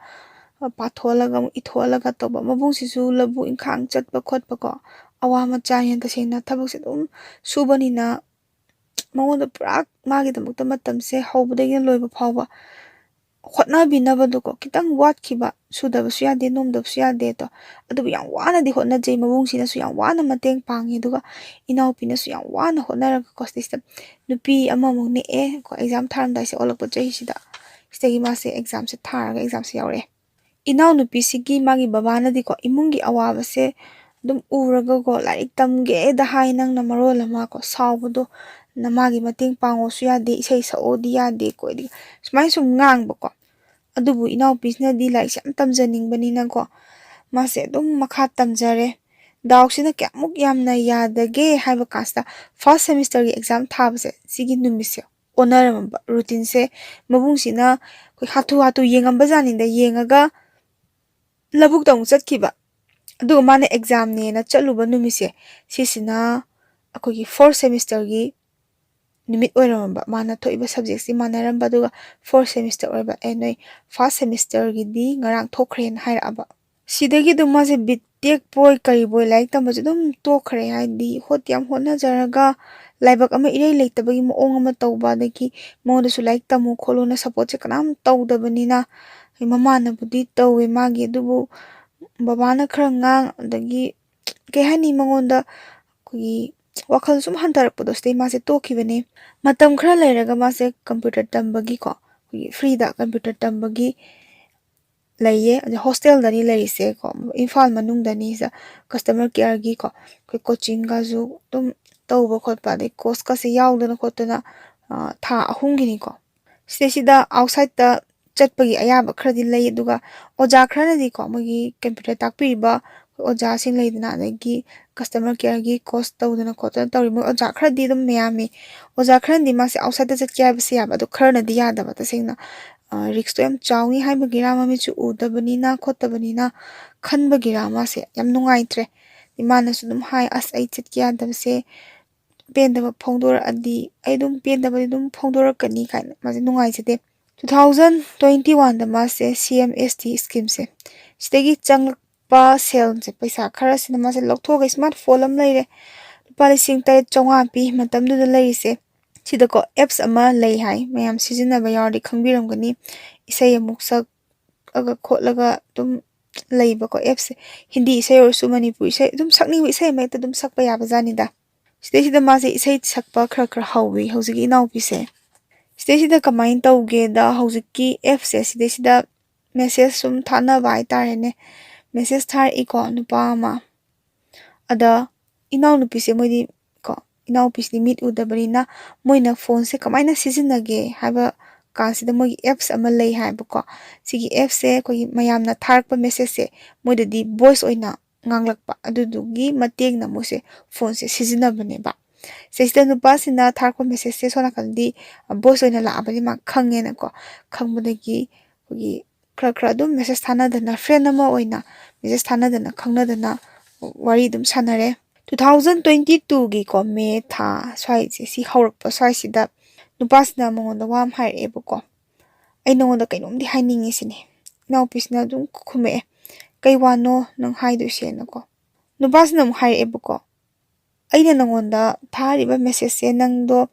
mina pahali natro na inaw pin natte aidi khodi apps ama sizina ye adudagi pahalakpane na hai steady nubasna hai aina mu thamoi sena nushina inaw nu bisna kume ko thagat chari maru ama oina na khongi nubas as loire he harga message se kemta tharakidre सिदगी थारक तबदुना को Maggi date 15 days तेस्ता मुक थार एको नुपासना नंग मिट उबंगम दे हाइदोना चिंथिजो नै ओइरमनी हाय इनाउ नुपिसिन हाय असिंगबै उदे येंगु थाजद्रगा ना मासे मागी मबुंग सिदा को फोन से माजे फोटो काफले माइ से केदना कोतना थाबना इचम चना माइ सकफम दुनी माजे मिट फम जु खरा सोइ हाय बको फोटो से माना कापगा दुम थाजले बको सिदगी मुक नुपासना दुम हाय बदो को मंगोन ai nangbu nushina sida suina opina dum khome marup ama oina dum loina se phaiye nang nebu nushi biri dona nupasna dum hai moda nangsu asokpa thamoi je thum thaksan badi am hai kholena phagi su am hai he nupase phagi jogai tauna dana ko marup ama oina dum kuina loina re megi de 15 days dei moje wari sanaba dagi takpa se dum haur en pasana yaro na 2021 dagi khangnar pa kaubani na ko nushibadi dum phawgre mazu thamoi ama panbanina adum paw phawna re khotegi message se ibawani kaina voice daga dum thanei ba ko moibani se nupasina inaw nupista yam nushina mingse thole mingse kayana thongida nushi thoi haina thonbi inaw pi na su khwaidagi nushiba do oijare ko magi phibam bo asengba khangbi ba misak ama oirena khanjabanina mana thonbi ba mingse yam pamjaba do oijagi awa nungai gi wari kya sanagi tuga nupasina su hare mo imusi su yam nungai be imung na tema su sanabadi yam pamjabani du leitabani na sanade khotte kaina haye bako nomala yum daga changak tana achapo ko lerak tana khotana tawe inaw nupigi imasi ka su wari sanagi hojiki nupasiga sidagi di nupase paw kya phawrak tre hanagi dumaina wari dum sanadana phone se dum paina dana phone se thamgi khotke yaba natte adagi phone se thanamaga sabu kai buk chalu base yada dana ishau lang dana khotan tawbani mistagi phone se ꯇꯧꯔꯛꯇ꯭ꯔꯦꯕꯀꯣ ꯑꯗꯨꯒ ꯏꯅꯥꯎꯄꯤꯅꯗꯤ ꯅꯨꯡꯁꯤꯕ ꯀꯧꯕꯅꯤꯅ ꯃꯥꯕꯨ ꯎꯅꯕꯁꯨ ꯂꯥꯛꯄꯤꯔꯝꯕꯅꯤꯅ ꯐꯣꯟꯁꯦ ꯑꯗꯨꯝ ꯇꯧꯁꯜꯂꯦꯕꯀꯣ ꯇꯧꯁꯜꯂꯦꯗ ꯁꯤꯗ ꯐꯣꯟꯁꯦ ꯄꯥꯏꯔꯛꯑꯒ ꯍꯩꯅꯤꯡꯗꯒꯨꯝ ꯇꯧꯔꯒ ꯑꯩꯅ ꯅꯪ ꯅꯨꯡꯁꯤ ꯍꯥꯏꯕꯗꯣ ꯏꯆꯝ ꯆꯝꯅ ꯍꯥꯏꯕꯅꯤꯗ ꯀꯥꯏꯅ ꯊꯩꯗꯣꯔꯛꯄ ꯍꯥꯏꯇꯥꯔꯦꯅꯦ ꯁꯨꯃꯥꯏꯅꯒ ꯇꯧꯁꯜꯂꯛꯑꯦꯅꯦ ꯏꯅꯥꯎꯄꯤꯁꯤꯅ ꯃꯥꯅ ꯍꯥꯏꯈꯤꯕ ꯋꯥꯍꯩꯁꯤꯡꯗꯣ ꯑꯗꯨꯝ ꯍꯥꯏꯔꯒ ꯑꯩꯒꯤ ꯁꯛꯁꯨ ꯅꯉꯣꯟꯗ ꯐꯣꯇꯣ ꯊꯥꯔꯤꯅꯤ ꯅꯪꯅ ꯑꯗꯨꯝ ꯅꯨꯡꯁꯤ ꯈꯣꯠꯂꯤꯀꯣ ꯑꯗꯒꯤ ꯑꯩ ꯅꯪ ꯅꯨꯡꯁꯤꯔꯤꯁꯦ ꯅꯪꯒꯤ ꯁꯛꯇ ꯅꯠꯇꯦ ꯈꯣꯠꯇ ꯅꯠꯇꯦꯅ ꯍꯥꯏꯔꯒ ꯍꯧꯖꯤꯛꯅ ꯑꯗꯨꯃꯥꯏꯅ ꯍꯥꯏꯔꯤꯗꯣ ꯀꯩꯒꯤꯅꯣꯅ ꯍꯥꯏꯌꯦ ꯃꯥꯁꯦ ꯄꯦꯟꯖꯗꯕꯒꯤ ꯍꯥꯏꯕꯗꯣ ꯅꯨꯄꯥꯁꯤ ꯑꯗꯨꯝ ꯈꯨꯝꯃꯤꯀꯣ ꯃꯆꯤꯟꯁꯦ ꯅꯨꯡꯁꯤ ꯀꯩꯅꯣ ꯏꯆꯝ ꯆꯝꯅ ꯑꯗꯨꯝ ꯅꯨꯡꯁꯤ ꯍꯥꯏꯕꯅꯤꯅ ꯆꯨꯝꯗꯤ ꯆꯨꯝꯃꯤ ꯅꯨꯄꯥꯁꯤꯅ ꯍꯥꯏꯔꯤꯁꯦ ꯅꯨꯡꯁꯤ ꯑꯗꯩ ꯃꯥꯒꯤ ꯐꯤꯕꯝꯗꯨꯅ ꯑꯣꯏꯔꯝꯒꯅꯤ ꯑꯗꯨꯕꯨ ꯅꯝꯊꯥꯛꯇꯤ ꯇꯧꯕꯤꯒꯅꯨ ꯍꯥꯏꯕꯅꯤꯗ ꯍꯧꯖꯤꯛꯀꯤ ꯏꯅꯥꯎꯄꯤꯁꯤꯅ ꯍꯥꯏꯁꯦ ꯅꯝꯊꯥꯛꯁꯤꯕꯨ ꯅꯨꯄꯥ ꯑꯣꯏꯕ ꯅꯈꯣꯏ ꯈꯨꯗꯤꯡꯃꯛꯁꯤꯕꯨ ꯅꯝꯊꯥꯛꯁꯤꯕꯨ ꯑꯗꯨꯛꯀꯤ ꯃꯇꯤꯛ ꯍꯩꯕ꯭ꯔꯥ ꯁꯤꯅꯤꯗ ꯃꯥꯅ ꯍꯥꯟꯅꯗꯩꯁꯨ ꯑꯗꯨꯝ ꯍꯥꯏꯖꯩ ꯅꯪ ꯑꯩꯒꯤ ꯐꯤꯕꯝꯁꯦ ꯎꯔꯀꯥꯟꯗ ꯅꯨꯡꯁꯤꯒꯦꯔꯥ ꯅꯨꯡꯁꯤꯔꯣꯏꯒꯦꯔꯥ ꯅꯪꯒꯤ ꯑꯄꯥꯝꯕ ꯇꯧ ꯑꯗꯨꯒ ꯍꯧꯖꯤꯛꯃꯛ ꯑꯩꯉꯣꯟꯗ ꯅꯨꯡꯁꯤ ꯍꯥꯏꯕꯗꯨꯗꯤ ꯍꯥꯏꯕꯤꯒꯅꯨ ꯁꯤꯅꯤ ꯅꯨꯄꯥꯁꯤꯅ ꯑꯅꯝ ꯀꯟꯗꯅ ꯅꯨꯡꯁꯤꯅꯔꯦ ꯑꯗꯩ ꯃꯥꯁꯨ ꯅꯨꯡꯁꯤꯕ ꯀꯧꯕꯅꯤꯅ ꯊꯃꯣꯏ ꯑꯃ ꯄꯥꯟꯕꯅꯤನ ꯅꯨꯡꯁꯤ ꯊꯣꯛꯎꯔꯦ ꯑꯗꯨꯒ ꯃꯁꯛꯇꯣ ꯎꯔꯀꯥꯟꯗꯅ ꯁꯨꯃꯥꯏꯅ ꯍꯥꯏꯔꯛꯄꯁꯤꯗ ꯃꯥꯁꯨ ꯃꯤꯑꯣꯏꯕ ꯀꯧꯕꯅꯤꯅ ꯌꯥꯝ ꯄꯦꯟꯗ꯭ꯔꯦ ꯅꯣꯡꯃ ꯄꯥꯎ ꯐꯥꯎꯔꯛꯑꯦꯕꯀꯣ 2022ꯒꯤ ꯗꯤꯁꯦꯝꯕꯔꯒꯤ ꯗꯦꯠ 7ꯗ ꯁꯤꯗ ꯃꯥꯁꯦ ꯐꯪꯁꯟ ꯑꯃ ꯌꯥꯎꯔꯨꯕꯅꯦ ꯑꯗ ꯍꯧꯖꯤꯛꯀꯤ ꯅꯨꯄꯥꯁꯤꯅꯀꯣ ꯃꯥꯅ ꯂꯧꯕ ꯂꯥꯛꯀꯦꯅ ꯍꯥꯏꯔꯛꯑꯦ ꯏꯅꯥꯎꯄꯤꯁꯤꯁꯨꯀꯣ ꯃꯃꯥꯁꯦ ꯇꯝꯃꯦ ꯃꯥ ꯂꯥꯛꯀꯦ ꯈꯣꯠꯀꯦ ꯍꯥꯏꯌꯦꯅ ꯏꯅꯥꯎꯅꯨꯄꯤꯁꯤꯁꯨ ꯅꯨꯄꯥꯁꯤꯒꯤ ꯃꯔꯝꯗ ꯃꯃꯥꯗ ꯐꯠꯇꯕ ꯑꯃꯠꯇꯗꯤ ꯇꯝꯈꯤꯗꯦꯕ ꯑꯐꯕ ꯉꯥꯛꯇ ꯇꯝꯃꯦ ꯑꯩ ꯁꯨꯃꯥꯏꯅ ꯑꯗꯨꯝ ꯑꯃ ꯈꯪꯅꯩ ꯌꯥꯝ ꯐꯩ ꯈꯣꯠꯂꯦꯅ ꯂꯧꯕ ꯂꯥꯛꯑꯦꯀꯣ ꯊꯤꯟꯕꯤꯔꯛꯑꯦ ꯅꯨꯄꯥꯁꯤꯅ ꯌꯦꯅꯥꯎ ꯑꯅꯤꯒ ꯄꯤꯔꯛꯑꯦ ꯁꯤꯁꯤꯅ ꯍꯧꯗꯣꯛꯅꯧ ꯀꯥꯏꯅꯒ ꯃꯥꯒꯤꯗꯃꯛꯇ ꯄꯤꯕꯤꯔꯛꯄꯗꯣ ꯏꯅꯥꯎꯅꯨꯄꯤꯁꯤꯅꯗꯤ ꯑꯗꯨꯝ ꯈꯪꯗꯤ ꯈꯪꯖꯩ ꯈꯟꯗꯤ ꯈꯟꯖꯩ ꯑꯣꯏꯔꯣꯏ ꯊꯨꯡꯅꯔꯣꯏ ꯍꯥꯏꯕꯁꯦ ꯑꯗꯨꯕꯨ ꯊꯃꯣꯏ ꯁꯦꯡꯅ ꯅꯨꯡꯁꯤꯖꯔꯨꯔꯦ ꯑꯋꯥ ꯑꯅꯥ ꯁꯤꯌꯥꯔ ꯃꯌꯥꯝ ꯇꯧꯖꯔꯨꯔꯕꯅꯤꯅ ꯋꯥꯔꯤ ꯑꯣꯏꯅ ꯂꯩꯍꯧꯔꯁꯅꯨꯅ ꯈꯟꯖꯕꯗꯣ ꯑꯗꯩ ꯏꯅꯥꯎꯄꯤꯁꯤꯅꯁꯨ ꯅꯤꯡꯊꯝꯊꯥ ꯃꯇꯝꯗ ꯃꯣꯝꯄꯥꯛ ꯐꯤꯗꯛ ꯃꯣꯝꯒꯨꯝꯒꯁꯦ ꯄꯤꯗꯅ ꯈꯣꯠꯇꯅ ꯄꯥꯎꯁꯦ ꯃꯔꯛ ꯃꯔꯛꯇ ꯑꯗꯨꯝ ꯐꯥꯎꯅꯩ ꯇꯣꯏꯅꯗꯤ ꯍꯥꯟꯅꯒꯤ ꯑꯗꯨꯃꯥꯏꯅꯗꯤ ꯐꯥꯎꯅꯗ꯭ꯔꯦ ꯂꯠꯂꯤ ꯄꯥꯎ ꯐꯥꯎꯅꯩꯕ ꯅꯨꯄꯥꯁꯤꯁꯨ ꯑꯗꯨꯝ ꯍꯥꯏꯗꯤ ꯍꯥꯏꯔꯛꯑꯦꯀꯣ ꯃꯔꯛꯇ ꯑꯩꯅ ꯅꯪꯉꯣꯟꯗ ꯍꯥꯏꯈꯤꯕꯗꯣ ꯆꯥꯡꯌꯦꯡ ꯇꯧꯕꯅꯦ ꯑꯩꯁꯦ ꯊꯥꯖꯕ꯭ꯔꯥ ꯊꯥꯖꯗꯕ꯭ꯔꯥ ꯌꯦꯡꯕꯅꯦ ꯀꯥꯏꯅ ꯁꯨꯃꯥꯏꯅ ꯍꯥꯏꯔꯛꯄ ꯑꯩ ꯅꯪꯒ ꯑꯆꯦꯠꯄ ꯃꯔꯤ ꯊꯝꯕ ꯄꯥꯝꯃꯤ ꯇꯁꯦꯡꯅ ꯅꯨꯄꯤ ꯑꯣꯏꯕꯒꯤ ꯍꯛꯆꯥꯡꯁꯦ ꯃꯥꯅ ꯃꯥꯒꯤ ꯑꯣꯏꯕ ꯄꯥꯝꯃꯤ ꯁꯤꯅꯤ ꯅꯨꯄꯥꯁꯤꯅ ꯍꯥꯏꯔꯤꯁꯦꯀꯣ ꯁꯤꯗꯅꯤ ꯑꯩꯅ ꯍꯦꯛ ꯈꯣꯏꯗꯧ ꯁꯥꯎꯒꯠꯂꯤꯁꯦ ꯂꯧꯔꯣꯏꯗꯕ ꯅꯨꯄꯤ ꯑꯣꯏꯔꯒꯗꯤ ꯀꯩꯗꯧꯕꯒꯤ ꯑꯗꯨꯃꯥꯏꯅ ꯋꯥꯍꯩꯗꯣ ꯍꯦꯛ ꯁꯤꯖꯤꯟꯅꯔꯤꯅꯣ ꯅꯨꯄꯥ ꯅꯪꯅꯤꯀꯣ ꯑꯩ ꯅꯨꯄꯥꯁꯦ ꯃꯁꯛ ꯈꯪꯕꯗꯤ ꯅꯠꯇꯦ ꯁꯥꯎꯅꯤꯡꯉꯛꯄꯗꯣ ꯇꯁꯦꯡꯅ ꯃꯤꯃꯥꯟꯅꯕꯤ ꯑꯃ ꯑꯣꯏꯔꯒꯗꯤ ꯐꯔꯦ ꯃꯤꯃꯥꯟꯅꯖꯗ꯭ꯔꯦ ꯃꯤꯠ ꯎꯕ ꯉꯝꯕꯁꯨ ꯅꯠꯆꯗꯕꯤꯁꯤꯗ ꯑꯗꯨꯒꯤ ꯇꯥꯏꯕꯪꯄꯥꯟꯒꯤ ꯑꯊꯤꯕ ꯐꯖꯕ ꯑꯃꯠꯇ ꯎꯕꯁꯨ ꯉꯝꯖꯗꯕꯤꯁꯤꯗ ꯃꯤꯒꯤ ꯍꯛꯆꯥꯡꯗꯨꯕꯨ ꯃꯤ ꯇꯥꯔꯤꯕ ꯅꯪꯕꯨ ꯃꯤꯔꯣ ꯅꯠꯇ꯭ꯔꯒ ꯇꯁꯦꯡꯅ ꯁꯥꯔꯣ ꯁꯤꯒꯤ ꯋꯥꯍꯩꯁꯦ ꯇꯥꯕꯁꯦ ꯏꯅꯥꯎꯄꯤꯁꯦ ꯌꯥꯝ ꯅꯨꯡꯉꯥꯏꯇꯦꯕꯀꯣ ꯅꯨꯡꯉꯥꯏꯇꯦ ꯑꯗꯣ ꯌꯥꯝ ꯊꯤꯅꯁꯨ ꯆꯩꯅꯤꯡꯗꯕꯩ ꯃꯔꯝꯅ ꯅꯨꯡꯁꯤꯕ ꯀꯧꯕꯅꯤꯅ ꯀꯨꯏꯅꯁꯨ ꯂꯣꯏꯅꯔꯛꯑꯦ ꯃꯥꯅ ꯉꯁꯥꯏ ꯊꯦꯡꯅꯈꯤꯕ ꯃꯤꯗꯨ ꯌꯥꯝ ꯀꯨꯏꯅ ꯂꯣꯏꯅꯕ ꯅꯠꯇꯦ ꯑꯗꯨꯒ ꯁꯤꯗꯤ ꯉꯁꯥꯏꯒꯤ ꯌꯥꯝ ꯀꯨꯏꯅ ꯂꯣꯏꯅꯖꯔꯕꯅꯤꯅ ꯃꯥꯅꯁꯨ ꯍꯥꯏꯖꯈꯤ ꯅꯣꯏꯗ ꯂꯩꯔꯀꯥꯟꯗꯀꯣ ꯅꯪꯒꯤ ꯑꯄꯥꯝꯕꯗꯣ ꯄꯥꯡꯊꯣꯛꯄꯤꯌꯣ ꯑꯗꯨ ꯅꯠꯇꯅ ꯑꯗꯨꯃꯥꯏꯅ ꯍꯥꯏꯕꯤꯒꯅꯨ ꯍꯣꯏ ꯑꯣꯏꯔꯣꯏ ꯍꯥꯏꯕꯗꯤ ꯈꯪꯉꯤ ꯃꯥꯕꯨ ꯂꯧꯕꯤꯒꯦ ꯍꯥꯏꯅ ꯀꯩꯁꯨ ꯈꯜꯂꯝꯃꯣꯏ ꯍꯥꯏꯕꯗꯤ ꯈꯪꯉꯤ ꯑꯗꯨꯕꯨ ꯂꯧꯕꯤꯔꯣꯏ ꯍꯥꯏꯅ ꯈꯪꯉꯕ ꯃꯤꯗꯨꯗ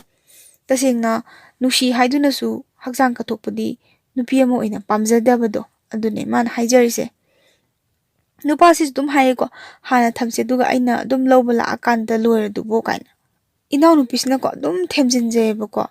ꯅꯣꯏꯗ ꯂꯩꯔꯀꯥꯟꯗꯀꯣ ꯅꯪꯅ ꯑꯩꯁꯦ ꯂꯧꯔꯕ ꯀꯥꯟꯗ ꯑꯗꯨꯝ ꯀꯥꯟꯗ ꯑꯣꯏꯅ ꯃꯔꯤꯗꯣ ꯊꯝꯁꯦ ꯈꯣꯠꯁꯦ ꯅꯪꯅ ꯑꯩ ꯂꯨꯍꯣꯡꯅꯤꯡꯗ꯭ꯔꯤꯁꯦꯀꯣ ꯐꯥꯒꯤ ꯑꯣꯏꯅ ꯑꯗꯨꯝ ꯍꯥꯏꯕꯗꯣ ꯂꯨꯍꯣꯡꯅꯤꯡꯉꯣꯏ ꯍꯥꯏꯕꯗꯤ ꯈꯪꯉꯦ ꯑꯗꯣ ꯂꯨꯍꯣꯡꯅꯤꯡꯗ꯭ꯔꯤꯁꯦ ꯐꯤ ꯑꯆꯨꯕ ꯀꯣꯛꯑꯣꯏ ꯁꯨꯕ ꯍꯩꯔꯣꯏꯅ ꯂꯧꯅꯤꯡꯗ꯭ꯔꯤ ꯅꯠꯇ꯭ꯔꯣ ꯀꯥꯏꯅ ꯐꯥꯒꯤ ꯇꯥꯊꯣꯛꯄꯗꯣ ꯍꯧꯖꯤꯛꯀꯥꯟꯗꯤ ꯐꯤ ꯑꯆꯨꯕ ꯀꯣꯛꯅꯕ ꯍꯤꯗꯥꯛ ꯌꯥꯝ ꯊꯣꯛꯑꯕꯅꯤ ꯀꯥꯏ ꯁꯨꯃꯥꯏꯅꯒ ꯑꯗꯨꯝ ꯍꯥꯏꯖꯩꯌꯦꯕꯀꯣ ꯃꯔꯛ ꯃꯔꯛꯇ ꯄꯥꯎꯁꯦ ꯑꯗꯨꯝ ꯈꯔ ꯐꯥꯎꯅꯔꯒ ꯂꯥꯛꯑꯦ 2024ꯗ ꯁꯤꯗ ꯏꯅꯥꯎꯅꯨꯄꯤꯁꯦ ꯃꯥꯁꯦ ꯔꯦꯟꯇ ꯂꯩꯌꯦꯕꯀꯣ ꯀꯝꯄ꯭ꯌꯨꯇꯔ ꯑꯃꯨꯛ ꯇꯝꯕꯒꯤ ꯍꯥꯟꯅ ꯇꯝꯕꯗꯣ ꯈꯤꯇꯪ ꯑꯃꯨꯛ ꯀꯥꯎꯈ꯭ꯔꯦꯅ ꯃꯥꯁꯦ ꯑꯃꯨꯛ ꯃꯈꯥ ꯑꯃꯨꯛ ꯍꯜꯂꯒ ꯇꯝꯕꯒꯤ ꯃꯥꯁꯦ ꯂꯩꯕꯖꯥꯠꯅꯤ ꯆꯥꯛꯀꯧꯕ ꯃꯌꯥꯅꯦ ꯁꯤꯗꯩꯁꯤꯗ ꯏꯅꯥꯎꯄꯤꯁꯦ ꯈꯪꯅꯔꯤꯕ ꯅꯨꯄꯥꯁꯤꯅ ꯃꯥꯗꯣ ꯌꯨꯝꯗ ꯊꯤꯟꯕꯤꯒꯦꯅ ꯍꯥꯏ ꯑꯗꯒꯤ ꯏꯅꯥꯎꯄꯤꯅꯁꯨ ꯍꯣꯏ ꯌꯥꯔꯦꯅ ꯍꯥꯏꯔꯒ ꯂꯥꯛꯑꯣꯅ ꯍꯥꯏꯈ꯭ꯔꯦ ꯍꯜꯂꯛꯃꯤꯟꯅꯔꯦ ꯑꯗꯨꯒ ꯀꯃꯥꯏꯅ ꯇꯧꯒꯦꯗ ꯍꯣꯇꯦꯜ ꯑꯃꯗ ꯈꯥꯝꯃꯦ ꯑꯆꯥꯄꯣꯠ ꯂꯩꯒꯦ ꯀꯨꯝꯊꯔꯛꯎ ꯁꯤꯅꯤꯗ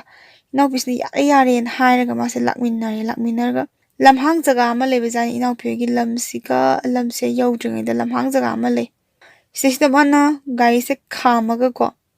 Inaupise masana sungya yadana hakjangi oiba saruk khara mangthokpigre nupa mana mangthokpire. Inaupise mase kappebako tasengna nungaitabadu ko masana yabdi nate yaningbusu phawgide. Ada mana haijay nupasida aina di nangse imada yam phayena hairaga aina asuk luna jaksana thamjanjaba ko magi tasena haksangse nangna mangthokpirse kaino tasena nangoda di keshu adum mamal leitana dagi khudingmak soktre haidana iraina khalamba adubu aise khar khak orasu aigidi yam luna jaksana thamjabane ijatse yam luna jaksana thamjabane namase hairaga hik lawngai kappeba ko mase nupasina su dum theme do mayumda thinbiramen paisaga se piramebako dagi inaupise la haude paisa do pamde piramgal nang paisa do pamde kote na hai nupasina su haibako ai nangoda yamdi piningbane do leidi leiten hai matamda lupa chani khak pirame hai stegi moibani se adum khar khadi paw phawning sai paisa namdana pisalame ko marak marak ta khak phawna bane nutigi phawna de nong phado wari sanabda su dum haibako ai hotel da tang di changse khochena inanupi na su dum khumi aise nangini na miyam mangda puthokpa ngamlakando aduda ai yage nai nupasina ga saudna hairi aibu yamna lamchat kambai tapta nangna yadrido khotrido kaina ga saugulakpudo lamchat kamba natradi nangido lamchat phajari ra ibungo khoidoga biri biri sauguli natida yam phatte habanida kari hainingi no haibanida nupana bu yam phatradi ibungo sap toksalakani aina sauningakdana yanaba dum themebo nupasina ko inaupise di suya yagidade nupasina ga hai nang sei nusidra male aingonda taina ngamdadana yenga dum hatokpiramni ko gan hai inaupise dum khumme nusidaba natiye heng noida leirakanda yage haibane yendudi aini yam nusina loijariye gan smani yam nusina khumjagi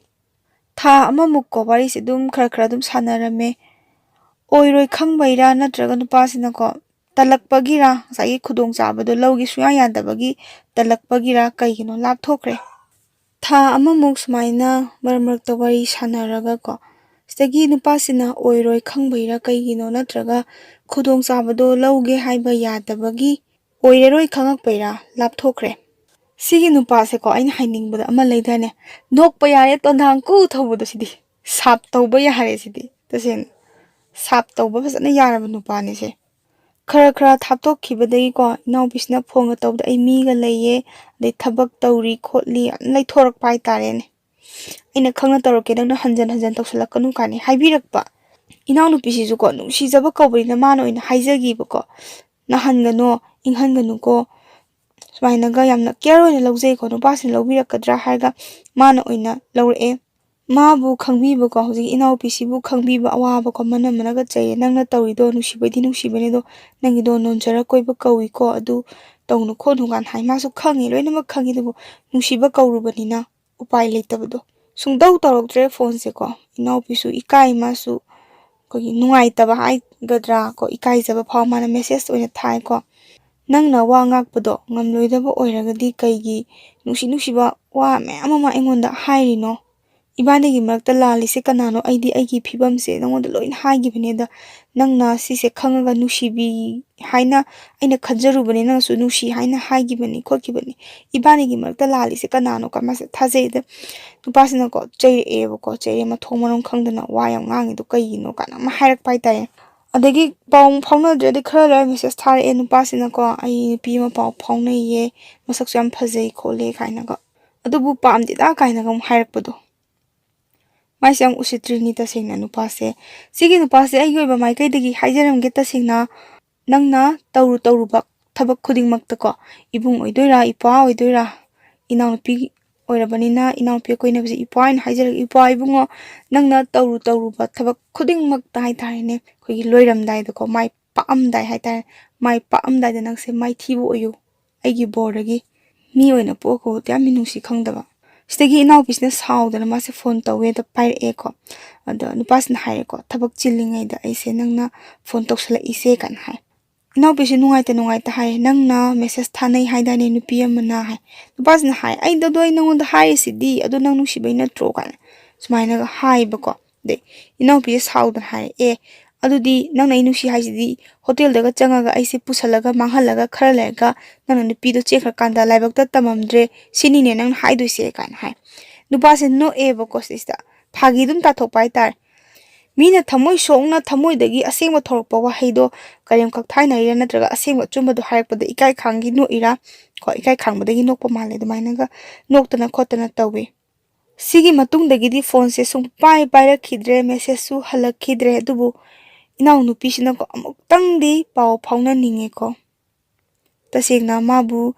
ꯅꯨꯡꯁꯤꯕꯤꯕꯁꯦ ꯃꯥꯕꯨ ꯄꯣꯛꯄꯤꯕ ꯏꯃꯥꯅꯀꯣ ꯃꯥꯕꯨ ꯅꯨꯡꯁꯤꯕꯤꯕꯁꯦ ꯁꯤꯈꯛꯅꯤꯀꯣ ꯂꯦꯡꯗꯕ ꯂꯩꯗꯣꯏꯁꯦꯅ ꯈꯜꯂꯤ ꯂꯩꯀꯥꯏꯒꯤ ꯃꯤꯅꯁꯨ ꯑꯗꯨꯝ ꯉꯥꯡꯅꯩꯌꯦ ꯅꯣꯛꯅꯕꯤꯕꯗꯣ ꯃꯥꯗꯣ ꯑꯗꯨꯝ ꯈꯪꯉꯤ ꯃꯄꯥꯟ ꯅꯨꯡꯄꯥꯟ ꯀꯌꯥ ꯊꯣꯛꯆꯕꯗꯤ ꯅꯠꯇꯦ ꯃꯁꯥꯒꯤ ꯐꯤꯕꯝꯁꯤꯒ ꯅꯨꯄꯥꯒꯁꯨ ꯄꯥꯝꯃꯤ ꯃꯥꯜꯂꯦ ꯀꯥꯏꯅ ꯃꯥꯏꯅꯒ ꯍꯥꯏꯕꯤꯕꯀꯣ ꯑꯗꯨ ꯃꯥꯅ ꯅꯨꯄꯥꯁꯦ ꯑꯗꯨꯈꯛꯅ ꯄꯥꯝꯃꯨꯕꯒꯤꯗꯤ ꯅꯠꯇꯦ ꯇꯁꯦꯡꯅ ꯃꯤꯠꯇꯨꯈꯛ ꯎꯔꯛꯇꯕꯒꯤꯅꯤ ꯑꯗꯨꯒ ꯊꯃꯣꯏꯒꯤ ꯑꯄꯥꯝꯕ ꯑꯗꯒꯤ ꯅꯨꯡꯁꯤꯕ ꯂꯣꯏꯅ ꯐꯥꯎꯏ ꯃꯤꯅ ꯍꯥꯏꯔꯛꯄꯗ ꯇꯥꯅꯕ ꯅꯥꯀꯣꯡꯗꯨꯁꯨ ꯄꯥꯟꯕꯅꯤꯅ ꯃꯤꯅ ꯍꯥꯏꯔꯛꯄꯗꯨꯗ ꯊꯃꯣꯏꯗꯨꯗ ꯆꯨꯁꯟꯈꯤꯕꯅꯤ ꯋꯥꯈꯜꯗ ꯆꯪꯈꯤꯕꯅꯤ ꯁꯤꯕꯨ ꯏꯅꯥꯎꯅꯨꯄꯤꯁꯤꯒꯤ ꯃꯔꯥꯟ ꯑꯣꯏꯒꯗ꯭ꯔꯅꯦ ꯃꯥꯒꯤ ꯃꯔꯥꯟꯗꯤ ꯅꯠꯇꯦꯗ ꯃꯥꯅꯁꯨ ꯑꯗꯨꯝ ꯃꯊꯟꯇ ꯈꯟꯖꯩꯌꯦꯕꯀꯣ ꯄꯨꯈ꯭ꯔꯤꯗ ꯃꯤꯅ ꯏꯁꯤꯡ ꯁꯣꯛꯄ ꯆꯠꯂꯤꯁꯦ ꯏꯁꯤꯡ ꯂꯩꯕꯒꯤꯅꯤ ꯏꯁꯤꯡ ꯂꯩꯇꯕ ꯃꯐꯝꯗ ꯀꯅꯥꯝꯇꯅ ꯏꯁꯤꯡ ꯁꯣꯛꯄ ꯆꯠꯂꯣꯏꯀꯣꯅꯀꯣ ꯁꯤꯅ ꯏꯅꯥꯎꯅꯨꯄꯤꯒꯤ ꯋꯥꯍꯩꯅꯤꯀꯣ ꯃꯥꯅ ꯈꯟꯖꯕ ꯑꯗꯨꯒ ꯀꯩꯗꯧꯅꯨꯡꯗꯁꯨ ꯎꯆꯦꯛꯀ ꯉꯥꯒꯁꯦ ꯂꯣꯏꯅꯕ ꯌꯥꯔꯣꯏ ꯐꯅ ꯅꯨꯡꯁꯤꯅꯔꯁꯨ ꯑꯃ ꯑꯣꯏꯔꯁꯨ ꯃꯥꯅꯗꯤ ꯉꯁꯥꯏꯒꯤ ꯃꯥꯁꯦ ꯃꯤꯠꯁꯦ ꯎꯕ ꯉꯝꯖꯗ꯭ꯔꯕꯅꯤꯅ ꯑꯩꯁꯦ ꯑꯣꯏꯕ ꯌꯥꯔꯣꯏꯀꯣꯅ ꯈꯜꯂꯒ ꯃꯥꯁꯦ ꯄꯦꯟꯊꯣꯛꯄ ꯇꯝꯖꯔꯤ ꯑꯗꯨꯕꯨ ꯐꯔꯦ ꯅꯪ ꯂꯥꯞꯊꯣꯛꯈ꯭ꯔꯣ ꯌꯥꯔꯦ ꯑꯩ ꯊꯨꯡꯅꯔꯣꯏ ꯍꯥꯏꯕꯁꯨ ꯈꯪꯉꯤ ꯑꯗꯨꯕꯨ ꯑꯃꯨꯛꯇꯪꯗꯤꯀꯣ ꯑꯋꯥ ꯅꯨꯡꯉꯥꯏ ꯄꯨꯟꯁꯤꯒꯤ ꯋꯥꯔꯤ ꯁꯥꯟꯅꯅꯤꯡꯕꯗꯣ ꯑꯩꯅ ꯅꯪꯕꯨ ꯀꯌꯥꯃꯨꯛ ꯅꯨꯡꯁꯤꯕ ꯑꯗꯨꯒ ꯅꯨꯡꯉꯥꯏꯅ ꯂꯩꯌꯨ ꯋꯥꯍꯩ ꯏꯅꯥꯎꯅꯨꯄꯤꯒꯤ ꯑꯣꯏꯕ ꯋꯥꯍꯩ ꯈꯔꯗꯤ ꯍꯥꯏꯅꯤꯡꯉꯤ ꯑꯣꯏꯔꯣꯏ ꯈꯪꯅ ꯈꯪꯅ ꯅꯨꯡꯁꯤꯔꯁꯨ ꯏꯆꯝ ꯆꯝꯅ ꯋꯥꯍꯩ ꯑꯃ ꯍꯥꯏꯔꯒ ꯀꯥꯏꯅꯅꯤꯡꯕꯗꯣ ꯑꯗꯨꯕꯨ ꯐꯣꯟꯁꯨ ꯄꯥꯏꯈꯠꯄꯤꯔꯛꯈꯤꯗ꯭ꯔꯦ ꯃꯦꯁꯦꯖꯁꯨ ꯃꯇꯨꯡ ꯇꯥꯕ ꯄꯨꯟꯁꯤꯗ ꯃꯥꯅ ꯃꯥꯒꯤ ꯅꯨꯡꯁꯤꯅꯕꯁꯦ ꯀꯅꯥꯃꯠꯇ ꯊꯝꯒꯦ ꯈꯟꯈꯤꯗ꯭ꯔꯦ ꯐꯅ ꯍꯥꯏꯔꯛꯑꯁꯨꯀꯣ ꯇꯁꯦꯡꯅ ꯏꯁꯣꯔ ꯐꯥꯎꯅ ꯂꯥꯛꯑꯒ ꯍꯥꯏꯔꯁꯨ ꯃꯥ ꯌꯥꯒꯦꯅ ꯈꯟꯈꯤꯗ꯭ꯔꯦꯕ ꯃꯩꯆꯥꯛꯁꯦ ꯑꯗꯨꯛꯀꯤ ꯃꯇꯤꯛ ꯌꯥꯝꯃꯟꯈ꯭ꯔꯦ ꯌꯥꯝ ꯋꯥꯔꯦ ꯍꯥꯏꯌꯦ ꯏꯅꯥꯎꯅꯨꯄꯤꯁꯦ ꯁꯤꯅꯤ ꯃꯥꯒꯤ ꯄꯨꯟꯁꯤꯒꯤ ꯑꯣꯏꯕ ꯋꯥꯔꯤꯁꯦ ꯉꯁꯤꯒꯤ ꯋꯥꯔꯤꯁꯦ ꯌꯥꯝ ꯅꯨꯡꯉꯥꯏꯇꯦꯀꯣ ꯇꯁꯦꯡꯅ ꯃꯤꯑꯣꯏꯕꯁꯦ ꯇꯝꯕ ꯉꯝꯕ ꯅꯠꯇꯦ ꯑꯗꯨꯕꯨ ꯂꯥꯏꯕꯛꯁꯦ ꯊꯤꯕꯁꯤꯡꯒꯤ ꯃꯅꯨꯡꯗ ꯏꯅꯥꯎꯅꯨꯄꯤꯁꯤꯁꯨ ꯆꯜꯂꯕꯅꯤ ꯑꯗꯨꯒ ꯅꯨꯄꯥ ꯑꯣꯏꯕꯁꯤꯡꯁꯦ ꯑꯐꯕ ꯃꯌꯥꯝ ꯑꯃꯗꯤ ꯂꯩ ꯑꯗꯨꯕꯨ ꯐꯠꯇꯕꯁꯨ ꯑꯗꯨꯝ ꯂꯩ ꯑꯗꯨꯕꯨ ꯅꯨꯄꯥꯁꯤꯡꯀꯣ ꯑꯩꯅ ꯍꯥꯏꯖꯅꯤꯡꯕꯗꯤ ꯑꯌꯥꯝꯕꯅ ꯅꯨꯄꯥꯁꯤꯡꯁꯦ ꯅꯣꯏꯅꯀꯣ ꯇꯁꯦꯡꯅ ꯌꯨꯝ ꯄꯥꯟꯗ꯭ꯔꯤꯉꯩꯗ ꯅꯨꯄꯤꯁꯤꯡꯗ ꯀꯩꯒꯤꯅꯣ ꯅꯣꯏꯅ ꯌꯨꯝꯕꯥꯜ ꯂꯝꯕꯤꯗ ꯈꯣꯡ ꯊꯥꯡꯖꯟꯁꯤꯅ ꯍꯦꯛ ꯍꯥꯏꯔꯤꯁꯦ ꯌꯥꯔꯤꯕ ꯃꯈꯩ ꯍꯥꯏꯕꯤꯒꯅꯨ ꯍꯣꯏ ꯏꯟꯈꯠꯂꯛꯄ ꯃꯌꯥꯝꯁꯤꯡ ꯅꯣꯏꯒꯤ ꯅꯔꯥꯟꯗꯤ ꯅꯠꯇꯦꯁꯦ ꯊꯣꯛꯂꯛꯏꯕꯀꯣ ꯃꯣꯕꯥꯏꯜ ꯐꯣꯟ ꯀꯣ ꯁꯤꯗ ꯌꯦꯡꯉꯤꯕ ꯈꯣꯠꯂꯤꯕ ꯃꯌꯥꯝꯁꯦ ꯁꯤꯅꯁꯨ ꯑꯣꯏꯔꯝꯕ ꯌꯥꯏ ꯑꯗꯨꯕꯨ ꯆꯠꯅꯕꯤ ꯑꯃ ꯑꯣꯏꯔꯦ ꯑꯌꯥꯝꯕ ꯃꯇꯝꯗ ꯆꯠꯅꯕꯤ ꯑꯃ ꯑꯣꯏꯔꯦ ꯍꯩꯅꯕꯤ ꯑꯃ ꯑꯣꯏꯔꯦ ꯁꯤꯁꯨ ꯇꯁꯦꯡꯅ ꯍꯦꯛ ꯅꯨꯡꯁꯤꯅꯔꯤꯕ ꯅꯨꯄꯥ ꯅꯨꯄꯤꯁꯤꯅ ꯑꯩꯒꯤ ꯑꯣꯏꯕ ꯋꯥꯈꯜꯂꯣꯟꯅꯤꯀꯣ ꯑꯉꯥꯎꯕꯗꯤ ꯇꯥꯔꯗ꯭ꯔꯥ ꯑꯗ ꯀꯔꯤꯒꯨꯝꯕ ꯅꯨꯄꯥꯁꯤꯅ ꯅꯨꯄꯤꯁꯤꯗ ꯍꯥꯏꯔꯕ ꯑꯗꯒꯤ ꯅꯨꯄꯤꯁꯤꯅ ꯅꯨꯄꯥꯁꯤꯗ ꯁꯨꯃꯥꯏꯅ ꯍꯥꯏꯔꯕ ꯏꯕꯥꯅꯤ ꯑꯆꯦꯠꯄ ꯃꯔꯤ ꯊꯝꯁꯤꯒ ꯍꯥꯏꯕꯁꯤ ꯅꯨꯄꯥꯁꯤꯅ ꯅꯨꯄꯤꯗ ꯑꯌꯥꯝꯕ ꯍꯥꯏꯗꯅ ꯁꯨꯃꯥꯏꯅ ꯍꯥꯏꯔꯛꯄ ꯅꯨꯄꯥꯁꯦꯀꯣ ꯁꯥꯎꯔꯗ꯭ꯔꯥ ꯈꯪꯗꯦ ꯑꯩꯕꯨ ꯐꯥꯕ ꯂꯥꯛꯇꯣꯏꯖꯥꯠꯂꯥ ꯃꯈꯣꯡꯗ ꯑꯃꯨꯛ ꯀꯥꯞꯄꯕ ꯍꯦꯛ ꯍꯥꯏꯕꯨ ꯍꯥꯏꯔꯕ ꯃꯈꯣꯡꯗ ꯀꯥꯞꯄ ꯁꯤꯒꯤ ꯆꯠꯅꯕꯤꯁꯤꯃ ꯊꯝꯃꯗꯤ ꯐꯒꯗ꯭ꯔꯥ ꯇꯁꯦꯡꯅ ꯁꯨꯃꯥꯏꯅ ꯁꯨꯝ ꯇꯧꯔꯒꯗꯤ ꯃꯥꯡꯕ ꯍꯥꯏꯕꯗꯣ ꯃꯥꯡꯉꯅꯤ ꯑꯗꯒꯤ ꯂꯩꯈꯥ ꯇꯥꯕ ꯍꯥꯏꯕꯗꯣ ꯇꯥꯔꯅꯤ ꯁꯨꯝ ꯈꯟꯖꯕꯩ ꯋꯥꯅꯤꯀꯣ ꯑꯩꯅ ꯅꯨꯡꯉꯥꯏꯖꯗꯕꯗꯣ ꯁꯨꯃꯥꯏꯅ ꯅꯣꯏꯅ ꯃꯁꯥꯒꯤ ꯐꯤꯕꯝ ꯀꯩꯝꯇ ꯁꯣꯏꯗꯕ ꯃꯤꯗ ꯍꯥꯏꯕꯗꯒꯤ ꯍꯦꯟꯗꯣꯛꯇꯅ ꯌꯦꯡꯉꯣ ꯃꯔꯥꯏꯕꯛ ꯌꯥꯝ ꯊꯤꯔꯕꯤ ꯃꯃꯤꯠ ꯎꯗ꯭ꯔꯕꯤ ꯃꯤꯁꯛꯇ ꯐꯥꯎꯕ ꯅꯣꯏꯅ ꯍꯥꯏꯔꯤꯅꯦꯕꯁꯦ ꯍꯥꯏꯗꯕ ꯅꯨꯄꯥ ꯃꯌꯥꯝ ꯑꯃꯁꯨ ꯂꯩꯀꯣ ꯍꯥꯏꯕ ꯅꯨꯄꯥ ꯈꯔꯗꯅꯦ ꯑꯩꯅ ꯍꯥꯏꯖꯔꯤꯁꯦ ꯅꯣꯏꯅ ꯀꯔꯤ ꯑꯣꯏꯅ ꯎꯒꯦ ꯁꯤꯅꯤꯗ ꯑꯗꯨꯒ ꯂꯧꯕꯤꯔꯒꯗꯤ ꯐꯔꯦ ꯂꯧꯁꯨ ꯂꯧꯕꯤꯔꯣꯏꯗꯕꯗ ꯑꯗꯨꯏ ꯋꯥꯈꯜꯗꯨꯕꯨ ꯀꯔꯤ ꯋꯥꯈꯜꯅꯣ ꯍꯥꯏꯕꯅꯤꯗ ꯌꯥꯝ ꯁꯥꯎꯅꯤꯡꯉꯦ ꯑꯩꯁꯦꯀꯣ ꯇꯁꯦꯡꯅ ꯌꯥꯝ ꯁꯥꯎꯅꯤꯡꯉꯦ ꯑꯩꯈꯣꯏ ꯃꯁꯛꯀ ꯈꯪꯕ ꯑꯣꯏꯔꯗꯤꯀꯣ ꯑꯁ ꯌꯥꯝ ꯄꯦꯟꯅ ꯐꯨꯅꯤꯡꯕ ꯃꯇꯥꯡ ꯑꯃ ꯌꯥꯎꯏ ꯑꯗꯨꯃꯥꯏꯅ ꯇꯧꯒꯅꯨ ꯐꯠꯇꯦ ꯑꯗꯨꯒ ꯏꯕꯨꯡ ꯏꯄ꯭ꯋꯥꯁꯤꯡ ꯁꯨꯃꯥꯏꯅ ꯍꯥꯏꯕꯒꯤ ꯍꯩꯅꯕꯤ ꯂꯩꯔꯁꯨ ꯍꯥꯟꯅ ꯂꯩꯔꯝꯃꯒꯁꯨ ꯑꯩꯒꯤ ꯋꯥꯔꯤꯁꯦ ꯇꯥꯕꯤꯔꯒꯗꯤ ꯌꯥꯔꯤꯕ ꯃꯈꯩ ꯍꯥꯏꯕꯤꯒꯅꯨ ꯐꯠꯇꯦꯀꯣ ꯑꯄꯥꯝꯗ ꯍꯥꯏꯕꯁꯤꯁꯨ ꯏꯁꯣꯔꯅ ꯄꯤꯕꯤꯔꯛꯄ ꯈꯨꯗꯣꯜꯅꯤ ꯑꯗꯨꯕꯨ ꯇꯁꯦꯡꯅ ꯀꯩꯅꯣ ꯇꯧꯕꯤꯌꯨ ꯐꯥꯖꯤꯟꯕꯤꯌꯨꯀꯣ ꯃꯐꯝ ꯃꯇꯝ ꯆꯥꯅ ꯁꯤꯖꯤꯟꯅꯕꯤꯌꯨ ꯐꯠꯇꯕꯔꯣꯝꯗ ꯂꯣꯏ ꯆꯠꯈ꯭ꯔꯗꯤ ꯑꯩꯈꯣꯏ pullap ꯃꯥꯡꯃꯤꯟꯅꯔꯅꯤ ꯑꯩꯈꯣꯏ pullap ꯃꯥꯡꯃꯤꯟꯅꯔꯗꯤ ꯀꯔꯤꯅꯣ ꯑꯩꯈꯣꯏꯅ ꯍꯤꯡꯗꯣꯏꯁꯦ ꯀꯅꯥꯒꯤꯗꯃꯛꯇꯅꯣ ꯑꯩꯈꯣꯏꯅ ꯍꯤꯡꯉꯤꯁꯦ ꯇꯨꯡ ꯇꯥꯔꯛꯄ ꯏꯆꯥ ꯏꯁꯨꯒꯤꯗꯃꯛꯇꯅꯦꯕ ꯃꯣꯏꯒꯤ ꯈꯜꯂꯒ ꯑꯐꯕ ꯋꯥꯍꯩꯗꯃꯛ ꯍꯥꯏꯕꯤꯌꯨ ꯅꯨꯡꯁꯤꯅꯔꯤꯕ ꯑꯗꯣꯝꯒꯤ ꯅꯨꯄꯤꯁꯤꯡꯗ ꯍꯥꯏꯅ ꯊꯝꯖꯒꯦ ꯐꯔꯦ ꯑꯩ ꯋꯥꯔꯤꯁꯦ ꯉꯁꯤꯒꯤꯗꯤ ꯁꯤꯗ ꯂꯣꯏꯁꯤꯟꯖꯔꯒꯦ ꯁꯣꯏꯈꯤ ꯂꯥꯟꯈꯤꯕ ꯈꯨꯗꯤꯡꯃꯛ ꯃꯌꯥꯝꯅ ꯉꯥꯛꯄꯤꯌꯨ